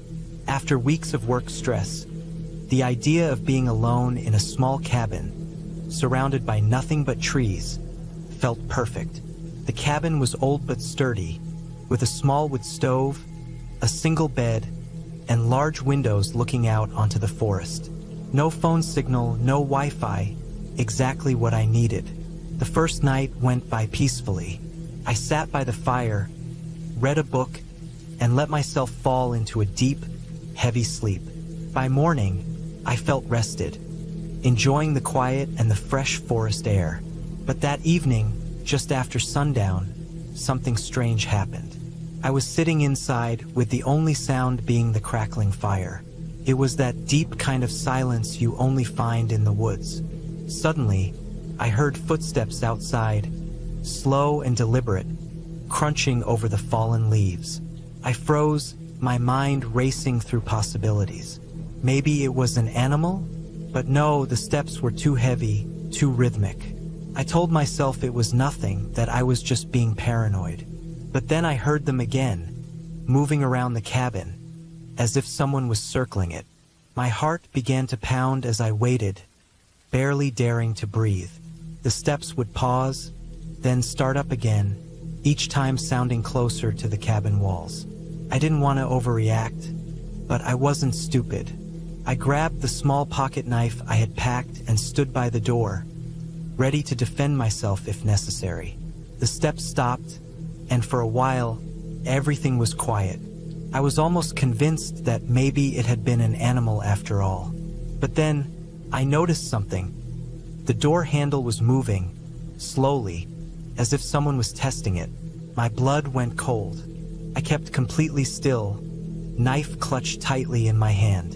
After a few tense seconds, the handle stopped moving, and I heard the footsteps retreating. I waited, heart pounding, for what felt like an eternity, until finally, I couldn't hear anything. I barely slept that night, jumping at every tiny noise. At dawn, I quickly packed my things and left. As I got into my car, I noticed something on the cabin door. 3 deep scratches carved into the wood near the handle.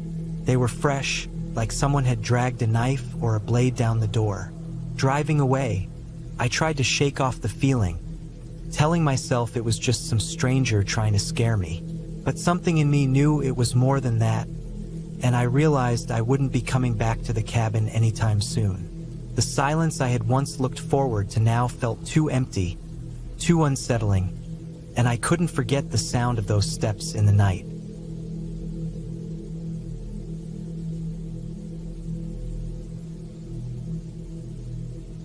I decided to take a weekend away from the city and rented a small cabin deep in the woods. I'd been feeling burnt out from work and just needed to clear my head. The cabin was isolated, but that was part of the appeal. No distractions, no people, just me and the silence of nature. It was a small place just big enough for one person. There was no Wi-Fi and cell service was patchy, which only added to the sense of being off the grid. The first night was quiet. I settled in, read a book by candlelight, and listened to the occasional sounds of wildlife outside. Around midnight, I heard some scratching noises coming from behind the cabin. I brushed it off as an animal and didn't think much of it. But the scratching didn't stop.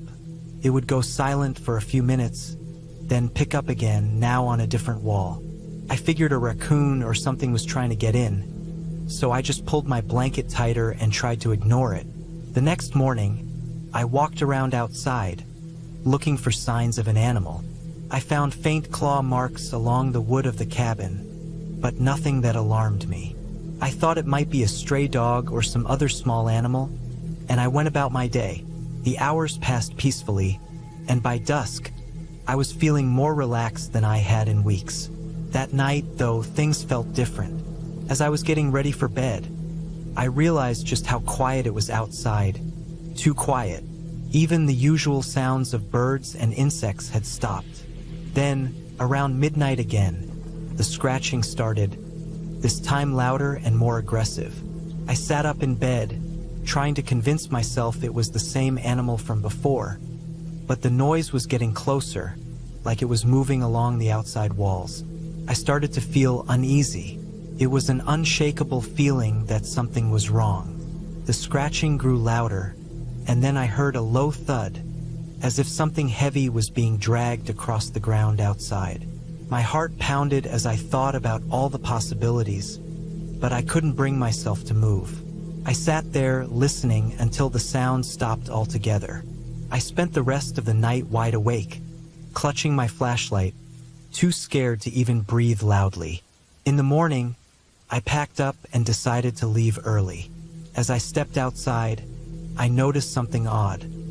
A series of deep, uneven footprints leading from the edge of the woods to the cabin and then back again. They weren't from any animal I knew of, and they looked almost human but distorted, like whoever or whatever had made them was injured or dragging something. They led off into the trees, vanishing into the dense brush. I didn't stick around to investigate. I got in my car and drove back to the city, my nerves on edge the entire way. Weeks passed, and I tried to push the memory of that night out of my mind, but I never really could. I never found out who or what it was that circled the cabin. But every now and then, late at night, I still hear that scratching in my dreams.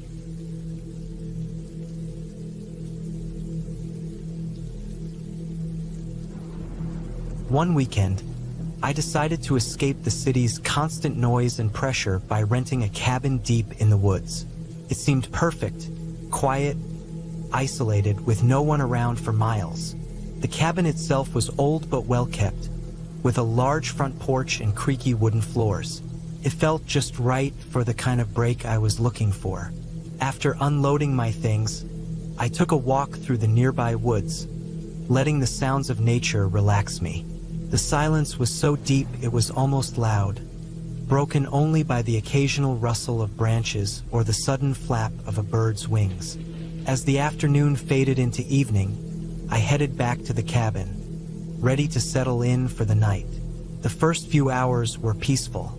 I read a book, cooked a simple meal, and finally stretched out on the couch, listening to the distant sounds of the forest. But as night took hold, the atmosphere began to change. I noticed little noises at first, an occasional creak on the porch, a soft thud against the walls. I shrugged it off, figuring it was just the old structure settling. Around midnight, I was startled by a louder sound, a distinct crunching of footsteps just outside the cabin. It was slow, deliberate, like someone taking careful steps. My heart started to pound. I thought about getting up to check, but my mind kept coming up with rational explanations. Maybe a deer had wandered close, or maybe the sound was just the wood shifting in the cold night air. But then came a sharp knock on the front door. There was no mistaking it this time. Someone was outside. I didn't move, barely even breathed, hoping they'd go away. Seconds passed, feeling like hours, and the knocking stopped. But just as I started to relax, it started again, louder and more insistent this time. I felt trapped. My car was parked just a few yards away, but there was no way I was about to open the door and risk seeing who or what was out there. I decided to stay as quiet as possible, hoping that whoever it was would eventually give up and leave. The knocking turned into banging, and the sound was frantic, desperate, like someone trying to break in. I grabbed my phone, but there was no signal. I felt completely cut off, left to face this unknown threat alone. The banging continued, echoing through the small cabin, and then silence. Minutes passed, stretching into an hour, then 2. I didn't sleep. I just sat there, wide-eyed, waiting for something else to happen. But nothing did. Eventually, dawn broke, casting light through the thin curtains. I gathered my things, not even bothering to repack, and made a run for my car. As I drove away, I looked back at the cabin. It stood there, still and quiet, as if nothing had happened. I left that place behind without looking back, but the memory of that night stayed with me, a reminder of just how vulnerable isolation can make you. I never found out who or what was at the door that night. Maybe it was just someone lost, looking for help. But the fear I felt was real, and it's the last time I'll ever stay alone in a place like that.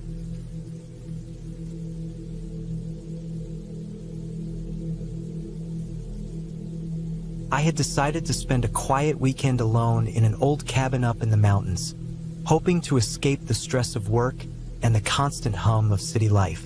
The place was isolated, surrounded by thick trees, and had a small lake nearby. It seemed perfect when I booked it online.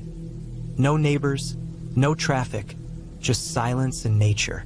I packed some essentials, brought extra blankets and firewood, and figured I'd have a peaceful couple of days. The first night was colder than I'd expected, and the cabin creaked in the wind.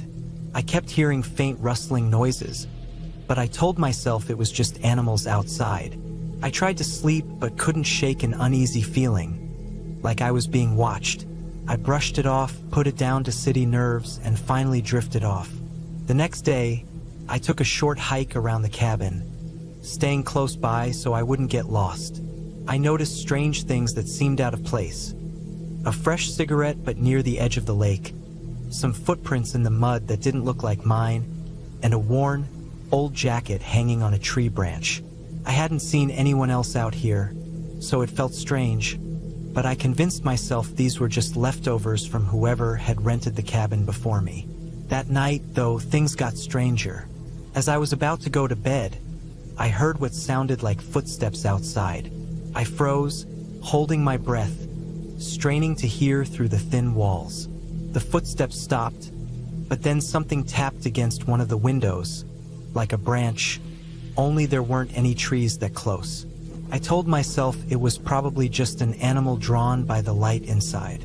But then, in the middle of the night, I woke up to the sound of the cabin door creaking open. My heart pounded as I lay still, every muscle tense.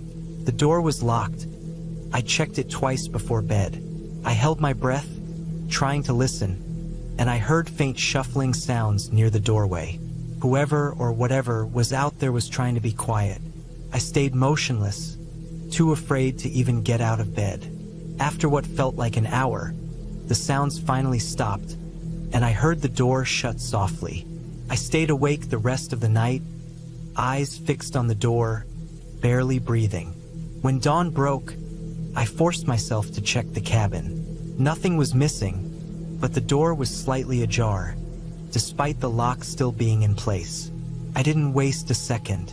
I packed up my things and left, my heart still racing. As I drove away, I kept checking the rearview mirror, half expecting to see someone lurking behind the trees or watching from a distance. I never saw anyone, but I knew something or someone had been there with me. I still don't know if it was a prank or if someone had been hiding out there watching, but I never went back to that cabin. Even now, I can't shake the feeling that I was being watched and that leaving when I did was the only reason I made it out safely.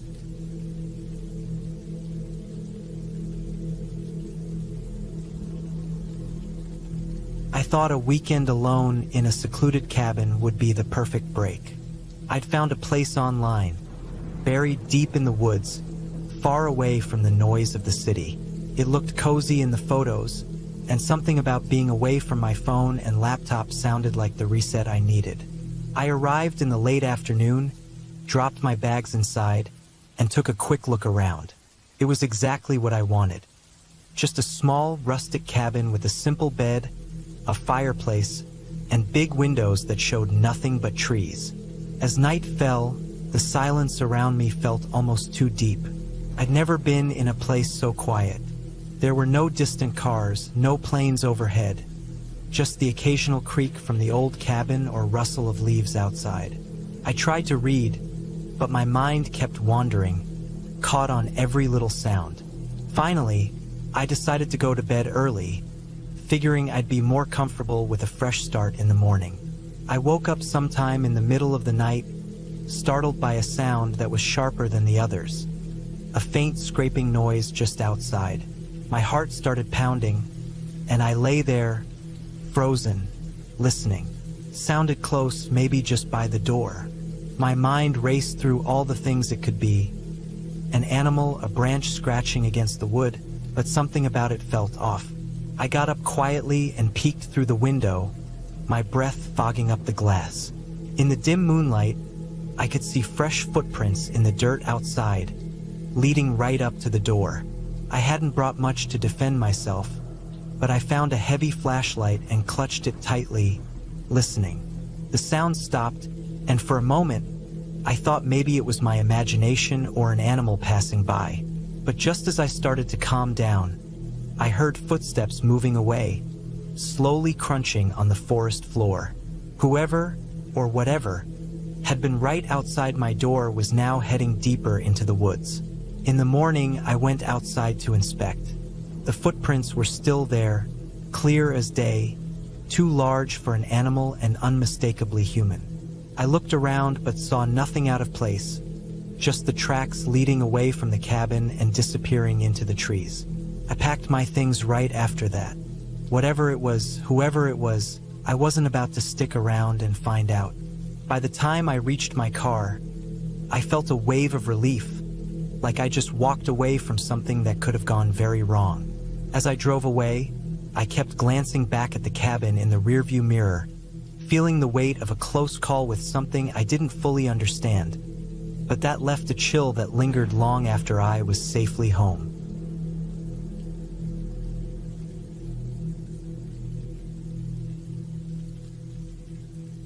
I never considered myself someone who'd fear silence, but after that night at the cabin, silence gained a new edge.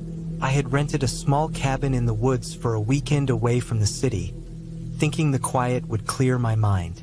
I'd been stressed out from work and figured some isolation would help me breathe a little easier. The cabin was simple: one bedroom, a tiny kitchen, and a wood stove that I struggled to light. The only sounds were the rustle of leaves outside and the creaks of the old wooden floors. The first night was uneventful. I woke up to sunlight and the distant sound of birds. I spent the day reading, walking in the woods, and cooking up a quick meal. The forest was thick, with trails that seemed to twist and lead nowhere, so I stuck close to the cabin, not wanting to get lost. By sunset, a deep stillness fell, one that felt heavier than during the day. The air was so silent it was like the world had stopped moving, and there was something unsettling about it. But I shook it off, reminding myself this was what I'd come for: peace and quiet. Then, around midnight, I heard it, a soft, repetitive thump coming from outside. I sat up in bed, my ears straining to catch any sound. The noise stopped, and for a few minutes, there was nothing, only silence. I lay back down, trying to convince myself it was just a branch or some animal. But just as I started to relax, the sound came again, this time louder, closer. It was coming from just outside the cabin door. I stayed in bed, staring at the ceiling, my heart pounding. I wasn't about to open that door in the middle of the night.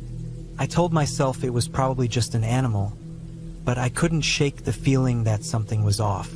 After a long stretch of silence, I finally managed to drift off, only to be woken up again by a scraping sound near the windows. The noise was slow, deliberate, like someone or something was dragging something sharp across the glass. At that point, I knew I couldn't stay in the cabin. It didn't matter what was outside. I just wanted to get out of there. I packed up my things as quietly as I could, keeping the lights off. I grabbed my car keys and, after a tense minute waiting for any other sounds, opened the door. The night was pitch black, but I didn't waste time. I bolted for my car, locked the doors, and drove down the rough road without looking back. It wasn't until I reached the town about 20 miles away that I finally let myself breathe. I checked my phone for any messages or missed calls, and it hit me that I hadn't had any signal at the cabin. I hadn't even thought about it until then. I stopped at a small diner to gather myself, and as I drank a coffee, I overheard some locals talking about a recent break-in near the cabin area.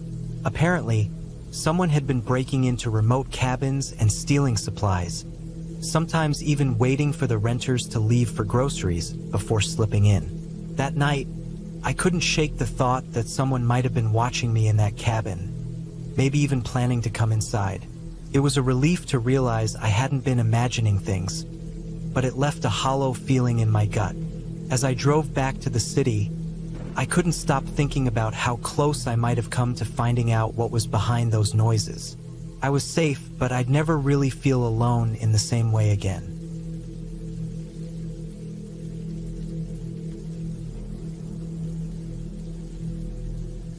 One winter, I decided to rent a small cabin in the woods, far from any city noise. I'd been feeling burnt out and thought some time alone might help. The cabin was just a one-room setup, basic but enough for a few nights. There was no cell service, no internet, just me and the sounds of the forest.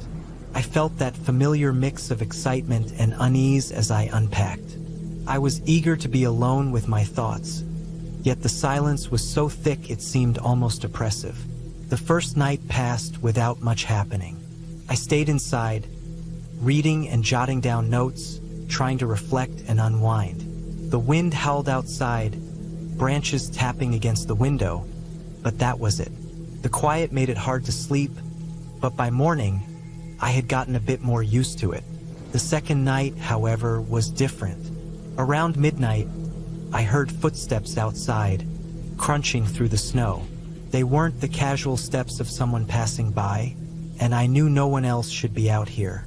I stayed very still, hoping it was just an animal, though deep down I knew it didn't sound like one. The steps circled around the cabin, pausing occasionally.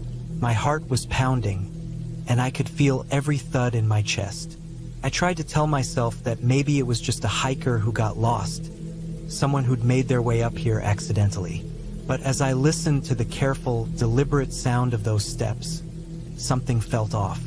There was no random wandering. These steps felt like they had a purpose. When they stopped directly outside my door, I held my breath. I was in total darkness, too afraid to turn on the lights and reveal I was inside. I stayed motionless, straining to hear any sign of them leaving. Minutes passed, then more, but I heard nothing. Just as I was starting to think they'd gone, I heard a faint scratching at the door, like someone was running their fingers along the wood. It was slow, almost testing, feeling for any sign of weakness. Panic surged in me, and I started running through options in my head, but none of them seemed like they'd actually help. After what felt like hours, the scratching stopped. I waited, tense, barely breathing. Eventually, I dared to glance out the window, but there was no one there. Still, I couldn't shake the feeling that they hadn't gone far. I spent the rest of the night sitting in a corner, holding my flashlight like it could protect me somehow. By dawn, I didn't waste a second packing up. I left the cabin exactly as I'd found it and started down the snowy path back to my car. When I reached the spot where I'd parked, I saw something that made me stop. Right there in the snow, next to my tire tracks, were a set of footprints leading off into the woods. They were fresh and they weren't mine. Whoever had been out there had come close to my car at some point during the night. I got in, locked the doors, and didn't look back. Whatever peace I'd hoped to find out there wasn't worth the dread that had set into my bones.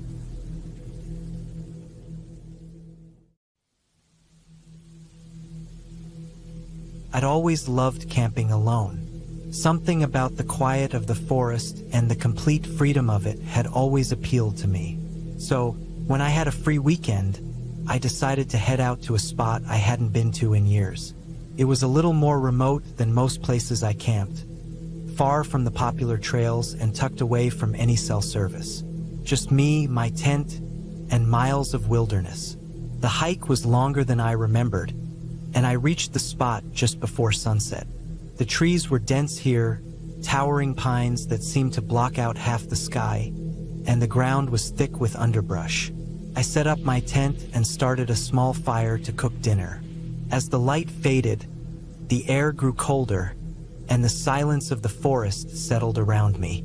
After eating, I put out the fire and got into my tent, zipping it up tight. I lay there in my sleeping bag, just listening to the forest sounds. The occasional rustle of leaves, the soft calls of distant birds.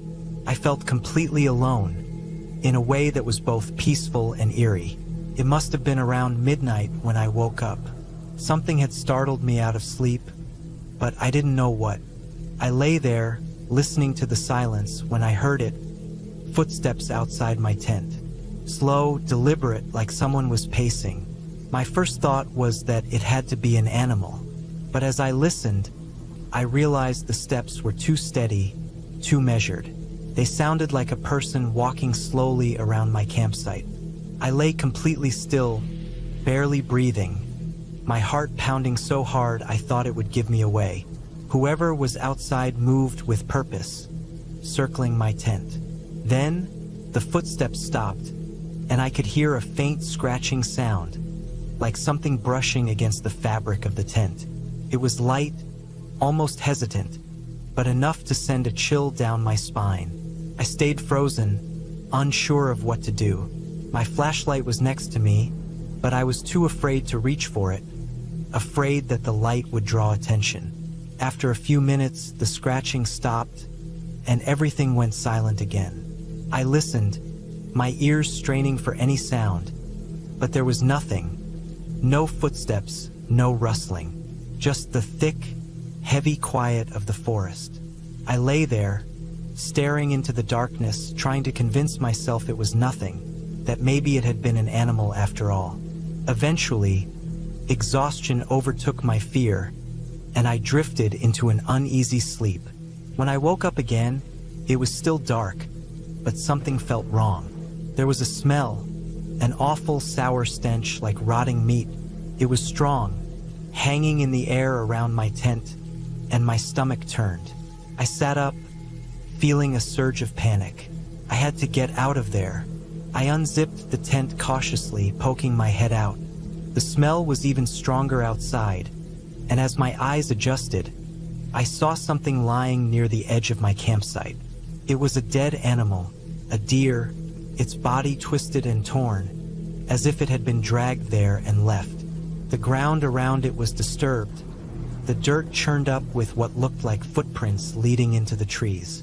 My hands were shaking as I packed up my things as quickly as I could.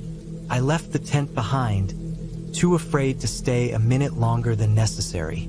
As I started hiking out, I kept looking over my shoulder, the sense that I was being watched never leaving me.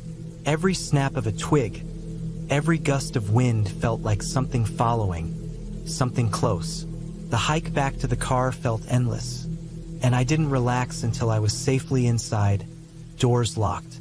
As I drove away, I kept glancing in the rearview mirror, half expecting to see something standing there, watching me. I never went back to that spot. To this day, I don't know who or what was out there that night, leaving a dead animal by my tent and circling in the darkness. I still camp, but I always stick to the more popular spots now, where I know there are other people nearby. Whatever happened that night, it was enough to remind me that Out there in the woods, you're never as alone as you think.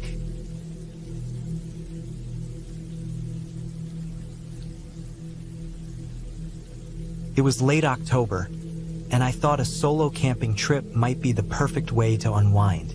The idea of disconnecting and just being in nature sounded right, and I'd camped alone plenty of times before. I packed up everything I'd need: tent, food, flashlight, extra clothes, and drove out to a spot in the mountains I'd visited once before with friends. It was a bit isolated but beautiful, with tall pines and a small, clear river cutting through the valley below. I set up camp about 2 miles from where I'd parked, away from the few trails in the area. By the time I got everything ready, it was late afternoon.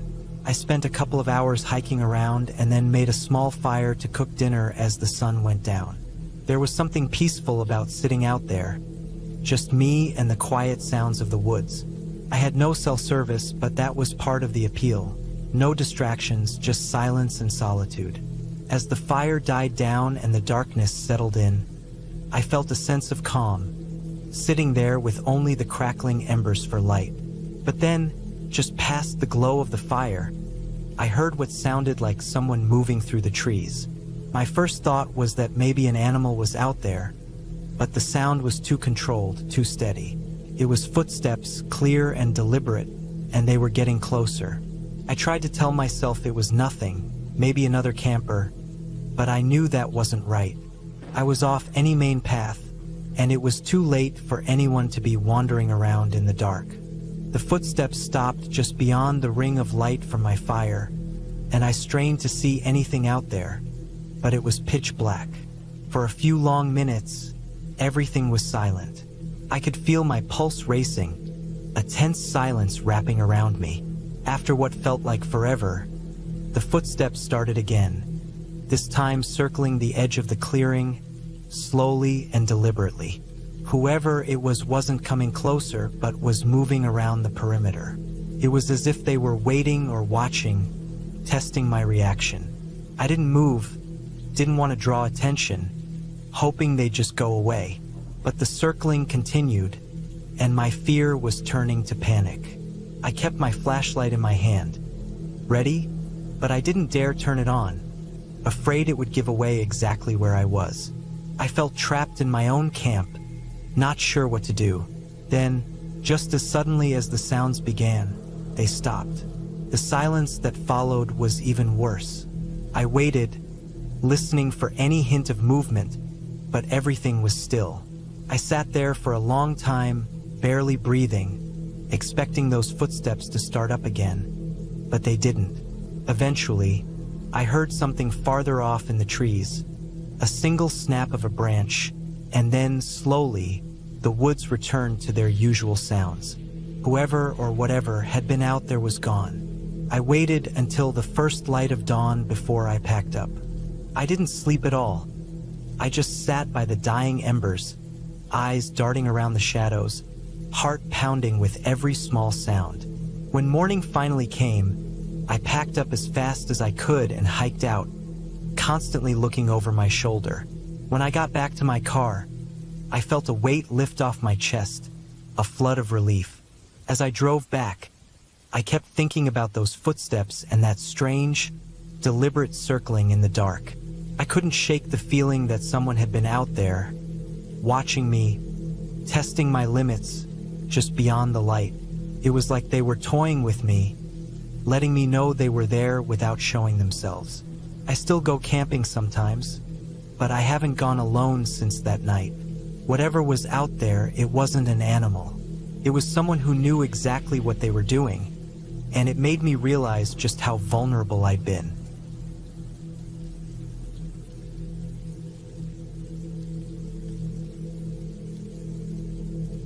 It was supposed to be a simple camping trip, a way to clear my head. I drove out alone to a spot I'd heard about from a friend, a little-known area tucked far off any marked trail. It was deep enough into the forest that the air felt cleaner, untouched by other campers. I arrived just before sunset, parked my car on the rough, narrow path, and hiked in about half a mile to find a clearing. The forest was dense and quiet, the kind of quiet that makes you aware of every step, every movement around you. I set up my tent and got a fire going, cooking a simple dinner and settling in to watch the stars come out. It was peaceful, exactly what I had come here for, and I felt the stress of the past few weeks start to fade away. But as night fell, that peacefulness turned into something different. It was darker out here than I'd expected. The fire only lit a small circle around me, and beyond it, everything disappeared into shadows. The sounds of the forest changed too, from birds and squirrels to things I couldn't quite identify. Snaps and rustles that seemed to grow louder as the night deepened. I shrugged it off, telling myself it was just animals. Around midnight, I put out the fire and crawled into my tent, zipping it up tight. I lay there in the dark, listening to the quiet sounds outside, waiting to drift off to sleep. At some point, I woke up. I didn't know what time it was, but everything felt still, too still. Then I heard it, footsteps. They were heavy, slow, and deliberate, crunching on leaves and twigs just outside my tent. I froze, my heart hammering in my chest. I hadn't heard anyone approach. No voices, no distant sounds of a flashlight or anything. Just these slow, measured steps circling my campsite. I lay there, too afraid to move. The steps grew closer, slow and steady, like whoever it was had no intention of hiding. They circled around my tent, stopped for a second, then started again, as if they were thinking about something, weighing a decision. I held my breath, hoping they'd move on, but they didn't. They just kept circling, pausing, circling again. After a few minutes that felt like hours, the footsteps finally faded, retreating back into the forest. I stayed perfectly still, my ears straining, but the footsteps didn't return. Eventually, exhaustion won out, and I must have dozed off, though it was a light, restless sleep. When morning finally came, I wasted no time. I stepped out of the tent, scanning the ground. Sure enough, there were footprints, large and distinct, circling my tent in the soft earth. They weren't mine, and the depth of them suggested whoever it was had stood still for quite a while. I looked around, but there was no one, no sign of anyone else having camped nearby. Packing up, I noticed something that sent a shiver down my spine. Just a few feet from where I had pitched my tent, tucked into the bushes, I found an old, weathered hunting knife stuck into a tree, as if someone had deliberately left it there. The blade was rusty, worn from time, but it looked like it had been placed recently, maybe the night before. I left quickly, my mind racing the entire hike back to the car. The knife, the footprints, the heavy footsteps circling my tent, they all felt like warnings. That feeling of being watched, of someone walking around my camp, hadn't been my imagination. I never did figure out who was out there with me, or why they left the knife, but it made something clear to me. Some places in the woods are best left alone. I haven't been back since, and I don't plan to.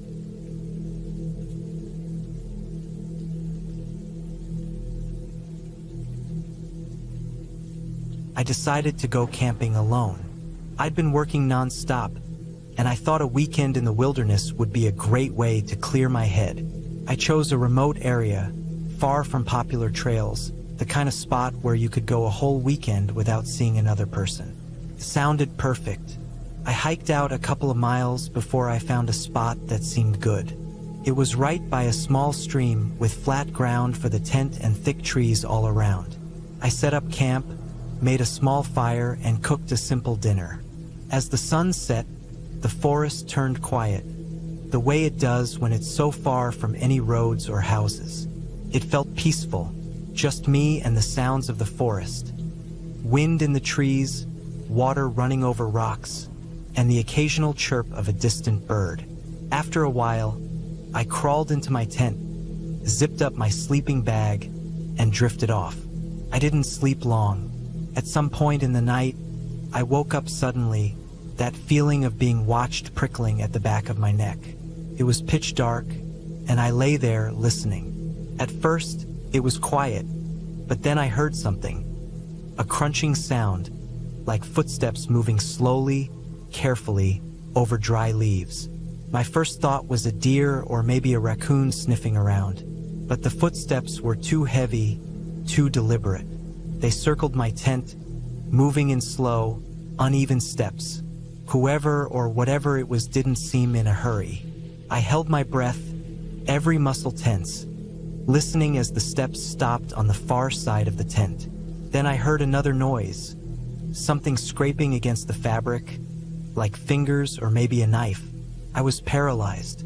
My mind raced, wondering who would be out here, so far off the main trails, so far from any other campsites. My heart pounded as I lay there, praying the stranger would just go away. Finally, the scraping stopped, and the footsteps slowly moved away, fading into the darkness. I lay there, every sound amplified, trying to stay calm, telling myself it was just a hunter or maybe a lost hiker. Somehow, I drifted off again, but it was a restless, uneasy sleep. At dawn, I crawled out of the tent, scanning the area around me. The dirt near my tent was disturbed, and I saw boot prints leading away from where I'd been sleeping, disappearing into the woods. It was like someone had just stood there, watching. I didn't stick around. I packed up as fast as I could, checking over my shoulder constantly. The whole way back to the car, I felt jumpy, every rustle in the bushes setting me on edge. When I finally reached my car and shut the door behind me, I let out a breath I didn't know I'd been holding. As I drove away, I couldn't shake the feeling of those footsteps outside my tent, the way they circled me, the slow scrape of something against the fabric. I still don't know who was out there that night or what they wanted, but that trip reminded me of something I'd somehow forgotten. Just because the woods are quiet doesn't mean you're alone.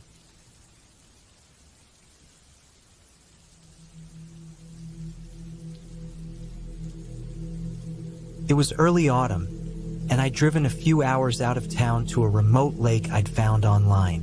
The idea of spending the weekend away from people sounded perfect, just me, my tent, and the quiet sounds of nature.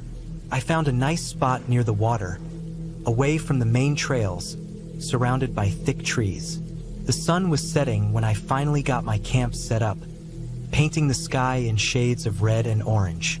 Everything felt right, calm, alone.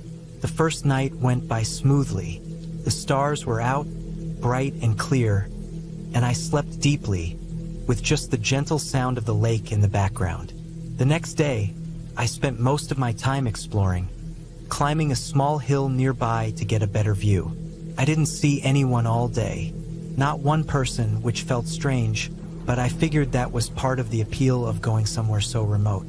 When evening came, I built a small fire and ate dinner, letting the silence of the forest settle over me as darkness closed in. That night, something changed.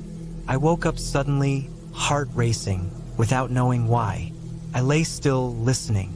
At first, it was just the normal sounds of the forest leaves rustling in the wind, branches creaking. But then, in the distance, I heard a faint, rhythmic tapping. It sounded like something metallic, almost like someone was hitting a rock with a stick.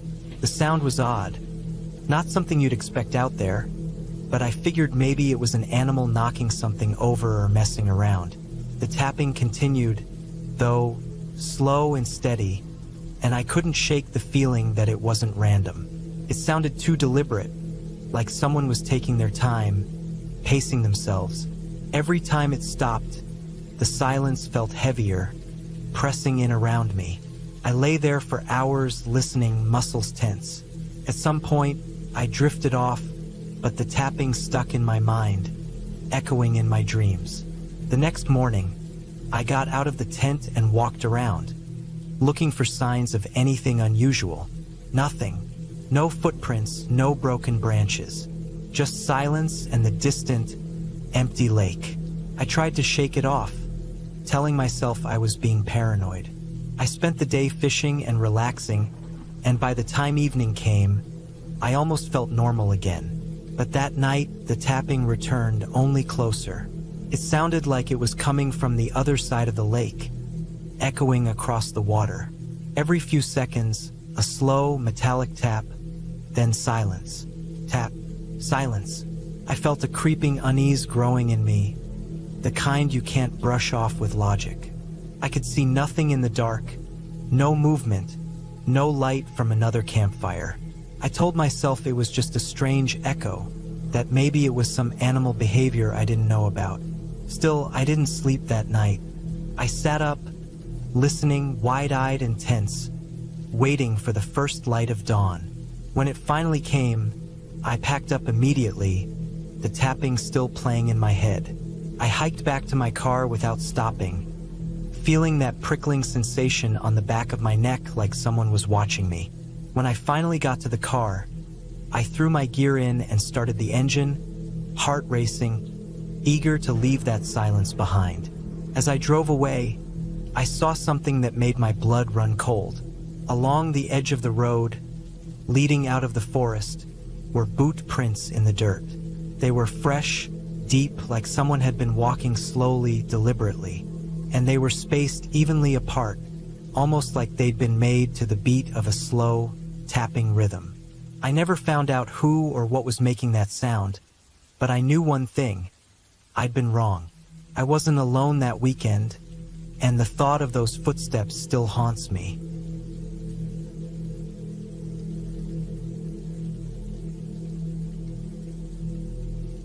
I decided to go camping alone for a weekend to clear my head. The spot I chose was remote, miles away from any marked trail, deep in a national forest. I'd been hiking for hours before I found a flat spot near a small clearing and set up my tent. By the time I got everything ready, it was already late afternoon. I gathered some firewood and cooked a quick meal as the sun dipped below the trees. The silence of the woods was both peaceful and heavy, but that's what I wanted. A break from everything and everyone. As night fell, the forest felt darker than usual. The only light came from my small fire and the dim glow of my flashlight. I wasn't too bothered. I'd camped alone before and figured I'd sleep just fine. But then, around midnight, I woke up suddenly. It was that kind of wake up where you don't remember dreaming or stirring. You're just suddenly awake, alert, and aware of the darkness around you. I lay there in my sleeping bag, trying to figure out why I'd woken up. Then, I heard it, a low, steady thump, like something heavy dropping onto the ground. It was close, maybe 30 or 40 feet away. At first, I thought it could be a branch falling or maybe a deer moving through the brush. I tried to calm myself, thinking of all the normal things that could make a sound like that in the woods. But the thumping sound came again, and this time it was closer, a few steps away from my tent. My heart started racing. I couldn't shake the feeling that something, or someone, was deliberately walking toward me. I lay there, holding my breath, listening, trying to figure out what it could be. Then, I heard what sounded like deep, uneven breathing, slow and heavy, just outside my tent. I stayed as still as possible, my mind racing through every survival tip I knew. I didn't dare turn on my flashlight. The breathing paused, then the thumping steps resumed, circling my tent. It was too deliberate to be an animal. It felt too close, too careful. The sound circled around my tent twice before stopping on the side where my head was. I felt my pulse pounding as I waited in the silence, every muscle tense. Then, just as suddenly as it had started, the sound stopped. Minutes passed, and I didn't hear anything else. No movement, no breathing. I waited in my sleeping bag for what felt like hours, listening, waiting for any sign that it was still there. But the forest was completely silent. Eventually, fatigue won, and I fell into an uneasy sleep. When dawn broke, I unzipped my tent and looked around. The ground was wet from morning dew, but I could see marks in the dirt, large, heavy boot prints. They circled my tent in a perfect, eerie loop, right where I'd heard the footsteps. Whoever or whatever had been there hadn't just walked by. They had walked all the way around my tent, slowly, then left without a trace. I packed up quickly, not bothering to eat breakfast, my eyes darting to every shadow and every tree as I made my way back to the main trail. The marks around my tent told me everything I needed to know. Someone had been out there, watching me, close enough to touch the thin fabric between us. I never saw them, never found out who it was, but it was enough to keep me from ever camping alone again.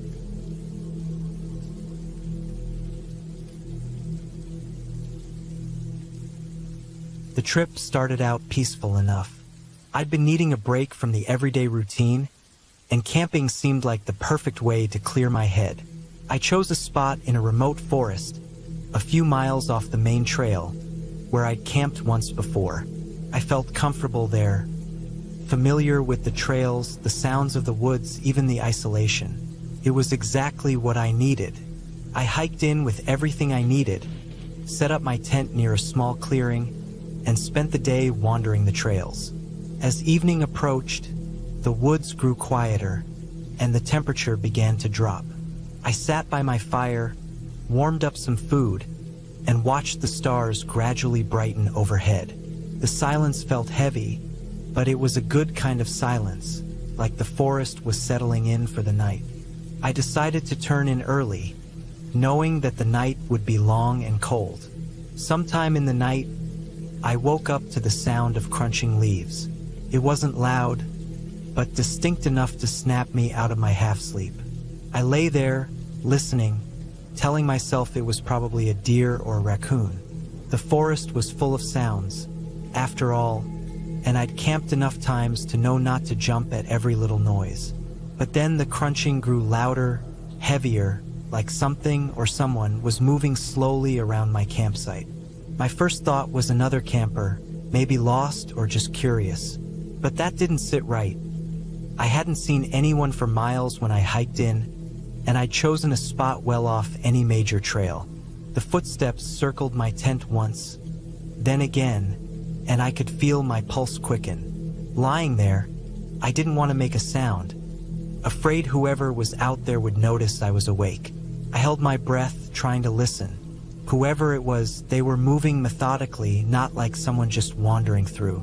They were staying close to the tent, as if waiting for something. After what felt like forever, the sounds drifted further away, and I finally let out the breath I'd been holding. I felt tense, like every part of me was on high alert, but I forced myself to stay calm, telling myself that maybe it was just a hunter or a camper who'd gone a little too far from their sight.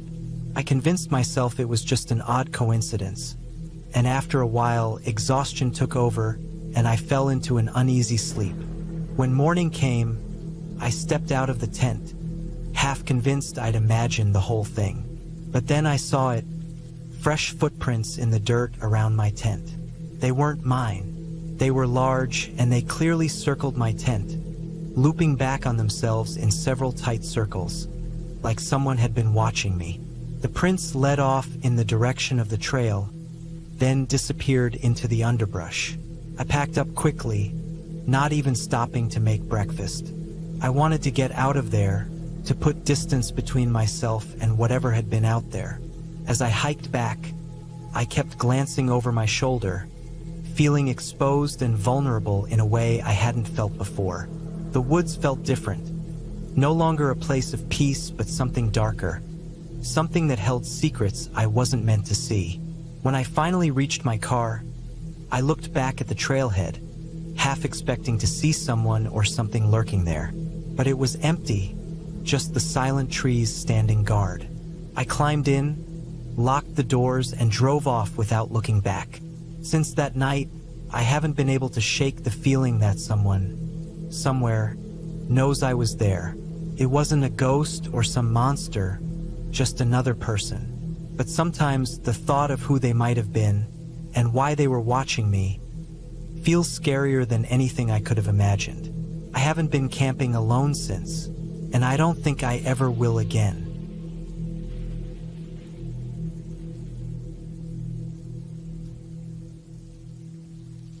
I remember it was just supposed to be a quiet weekend, a break from the noise of the city.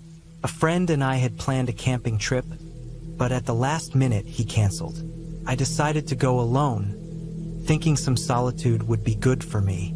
I packed light, just the basics: a tent, sleeping bag, food, and a flashlight. The place I chose was off the beaten path, deep in the forest. It wasn't a spot frequented by many campers, and that's exactly what I wanted. A place far from the usual trails, where I could be alone with my thoughts. The hike in was peaceful, just me and the sounds of the forest. I found a nice, secluded spot by a creek and set up camp. As evening crept in, the air got colder, and the forest grew quieter, but I didn't mind. I was used to camping, comfortable with the woods, even at night. As darkness fully settled, I built a small fire and cooked a simple meal.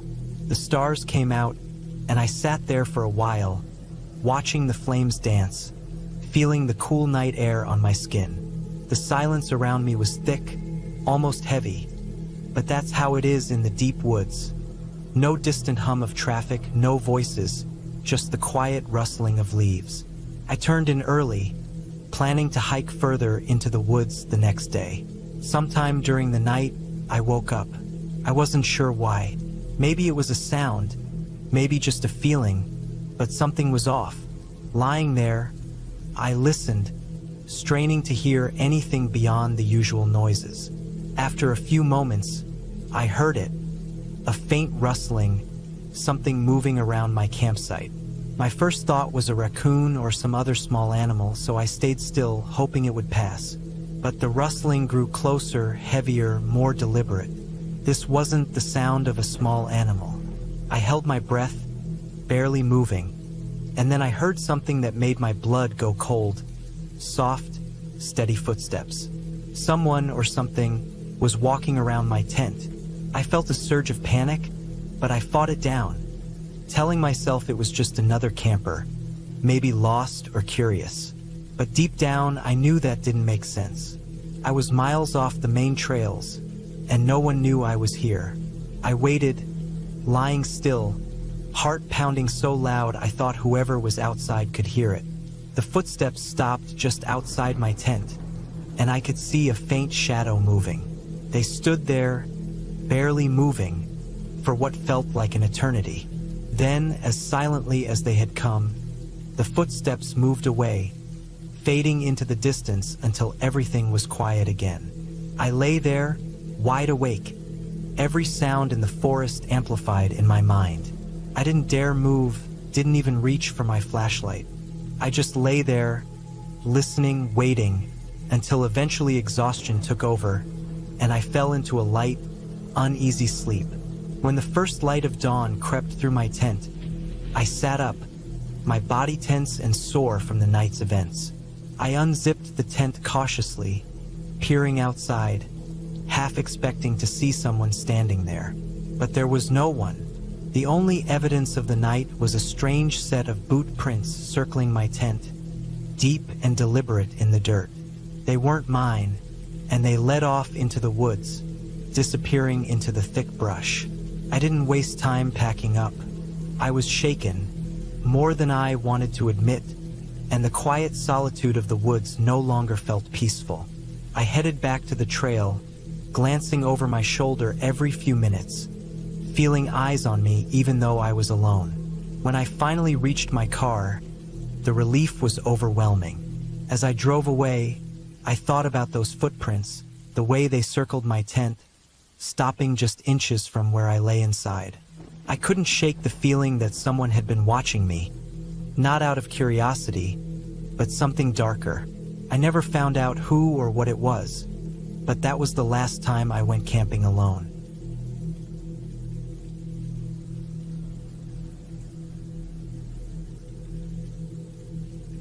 I had been looking forward to this camping trip for weeks. Just me, the stars, and the quiet of the woods.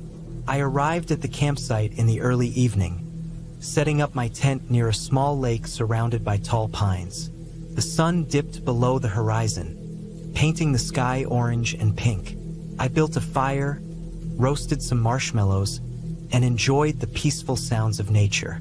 As darkness fell, the woods transformed. The rustling of leaves and the distant hoots of owls became more pronounced. I sat by the fire, listening to the crackling flames and watching the shadows dance on the trees.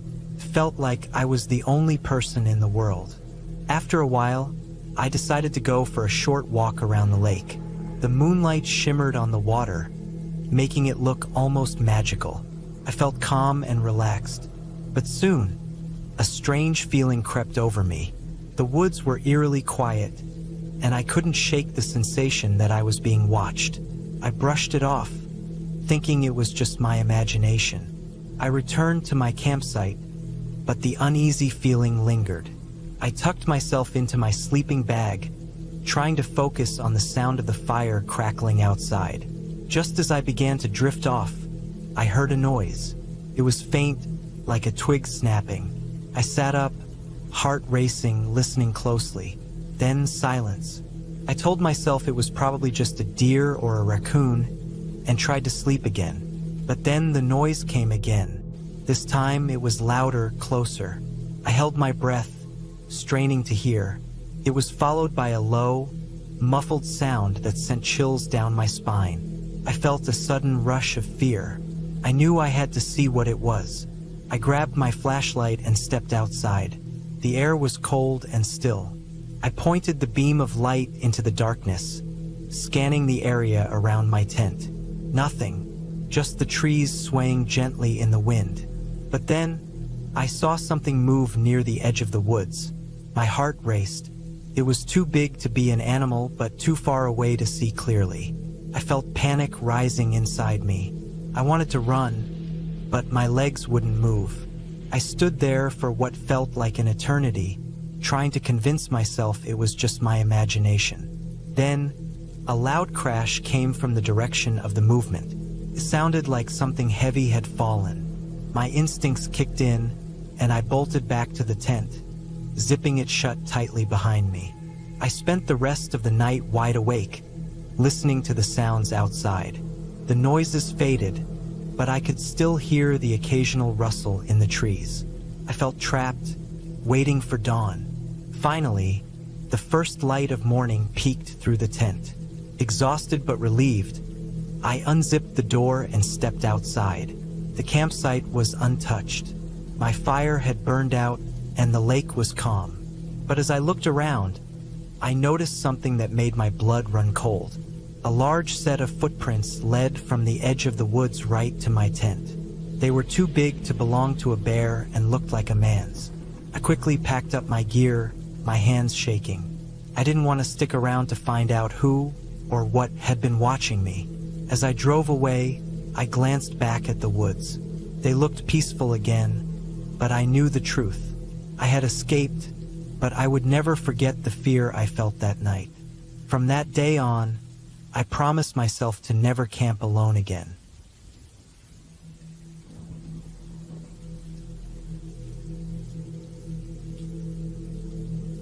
I should have never agreed to this camping trip.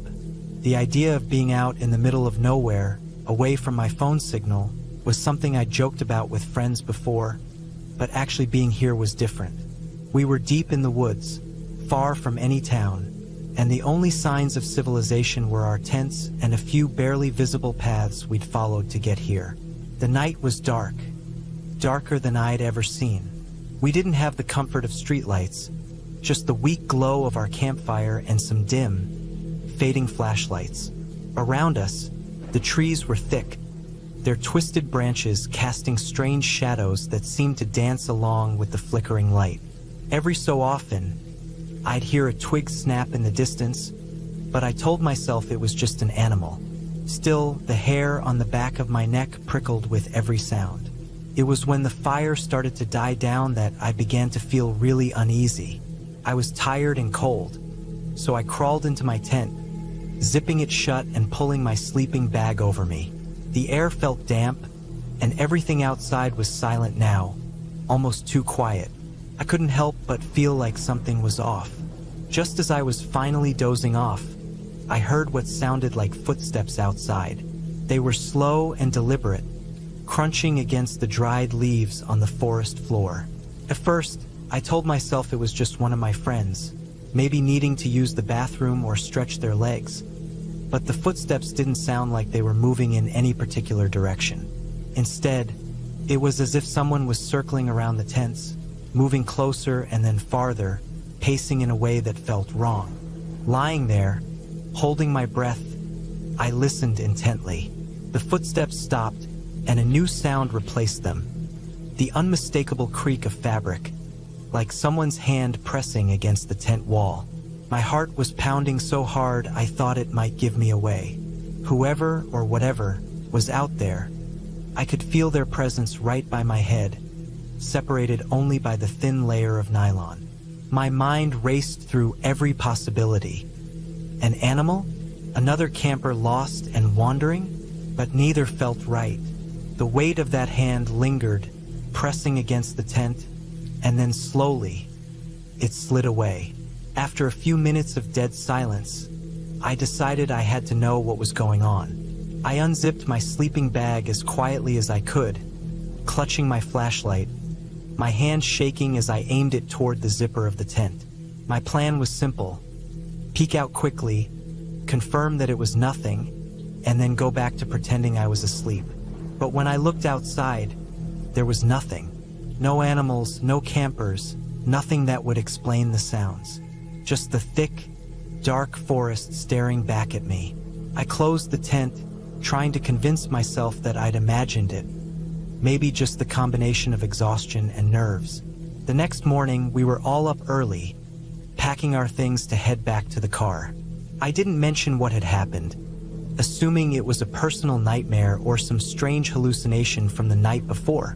But as I rolled up my tent, I noticed something on the side where I'd heard that pressing sound. A streak of mud, smeared like a handprint, right where my head had been. It was clear and deliberate, just one large hand, unmistakably human. I didn't say a word, just hurried to finish packing. Whatever had been out there, it was gone now. But as we walked back along that narrow, twisting path, I couldn't shake the feeling that we'd narrowly avoided something that we'd never quite understand.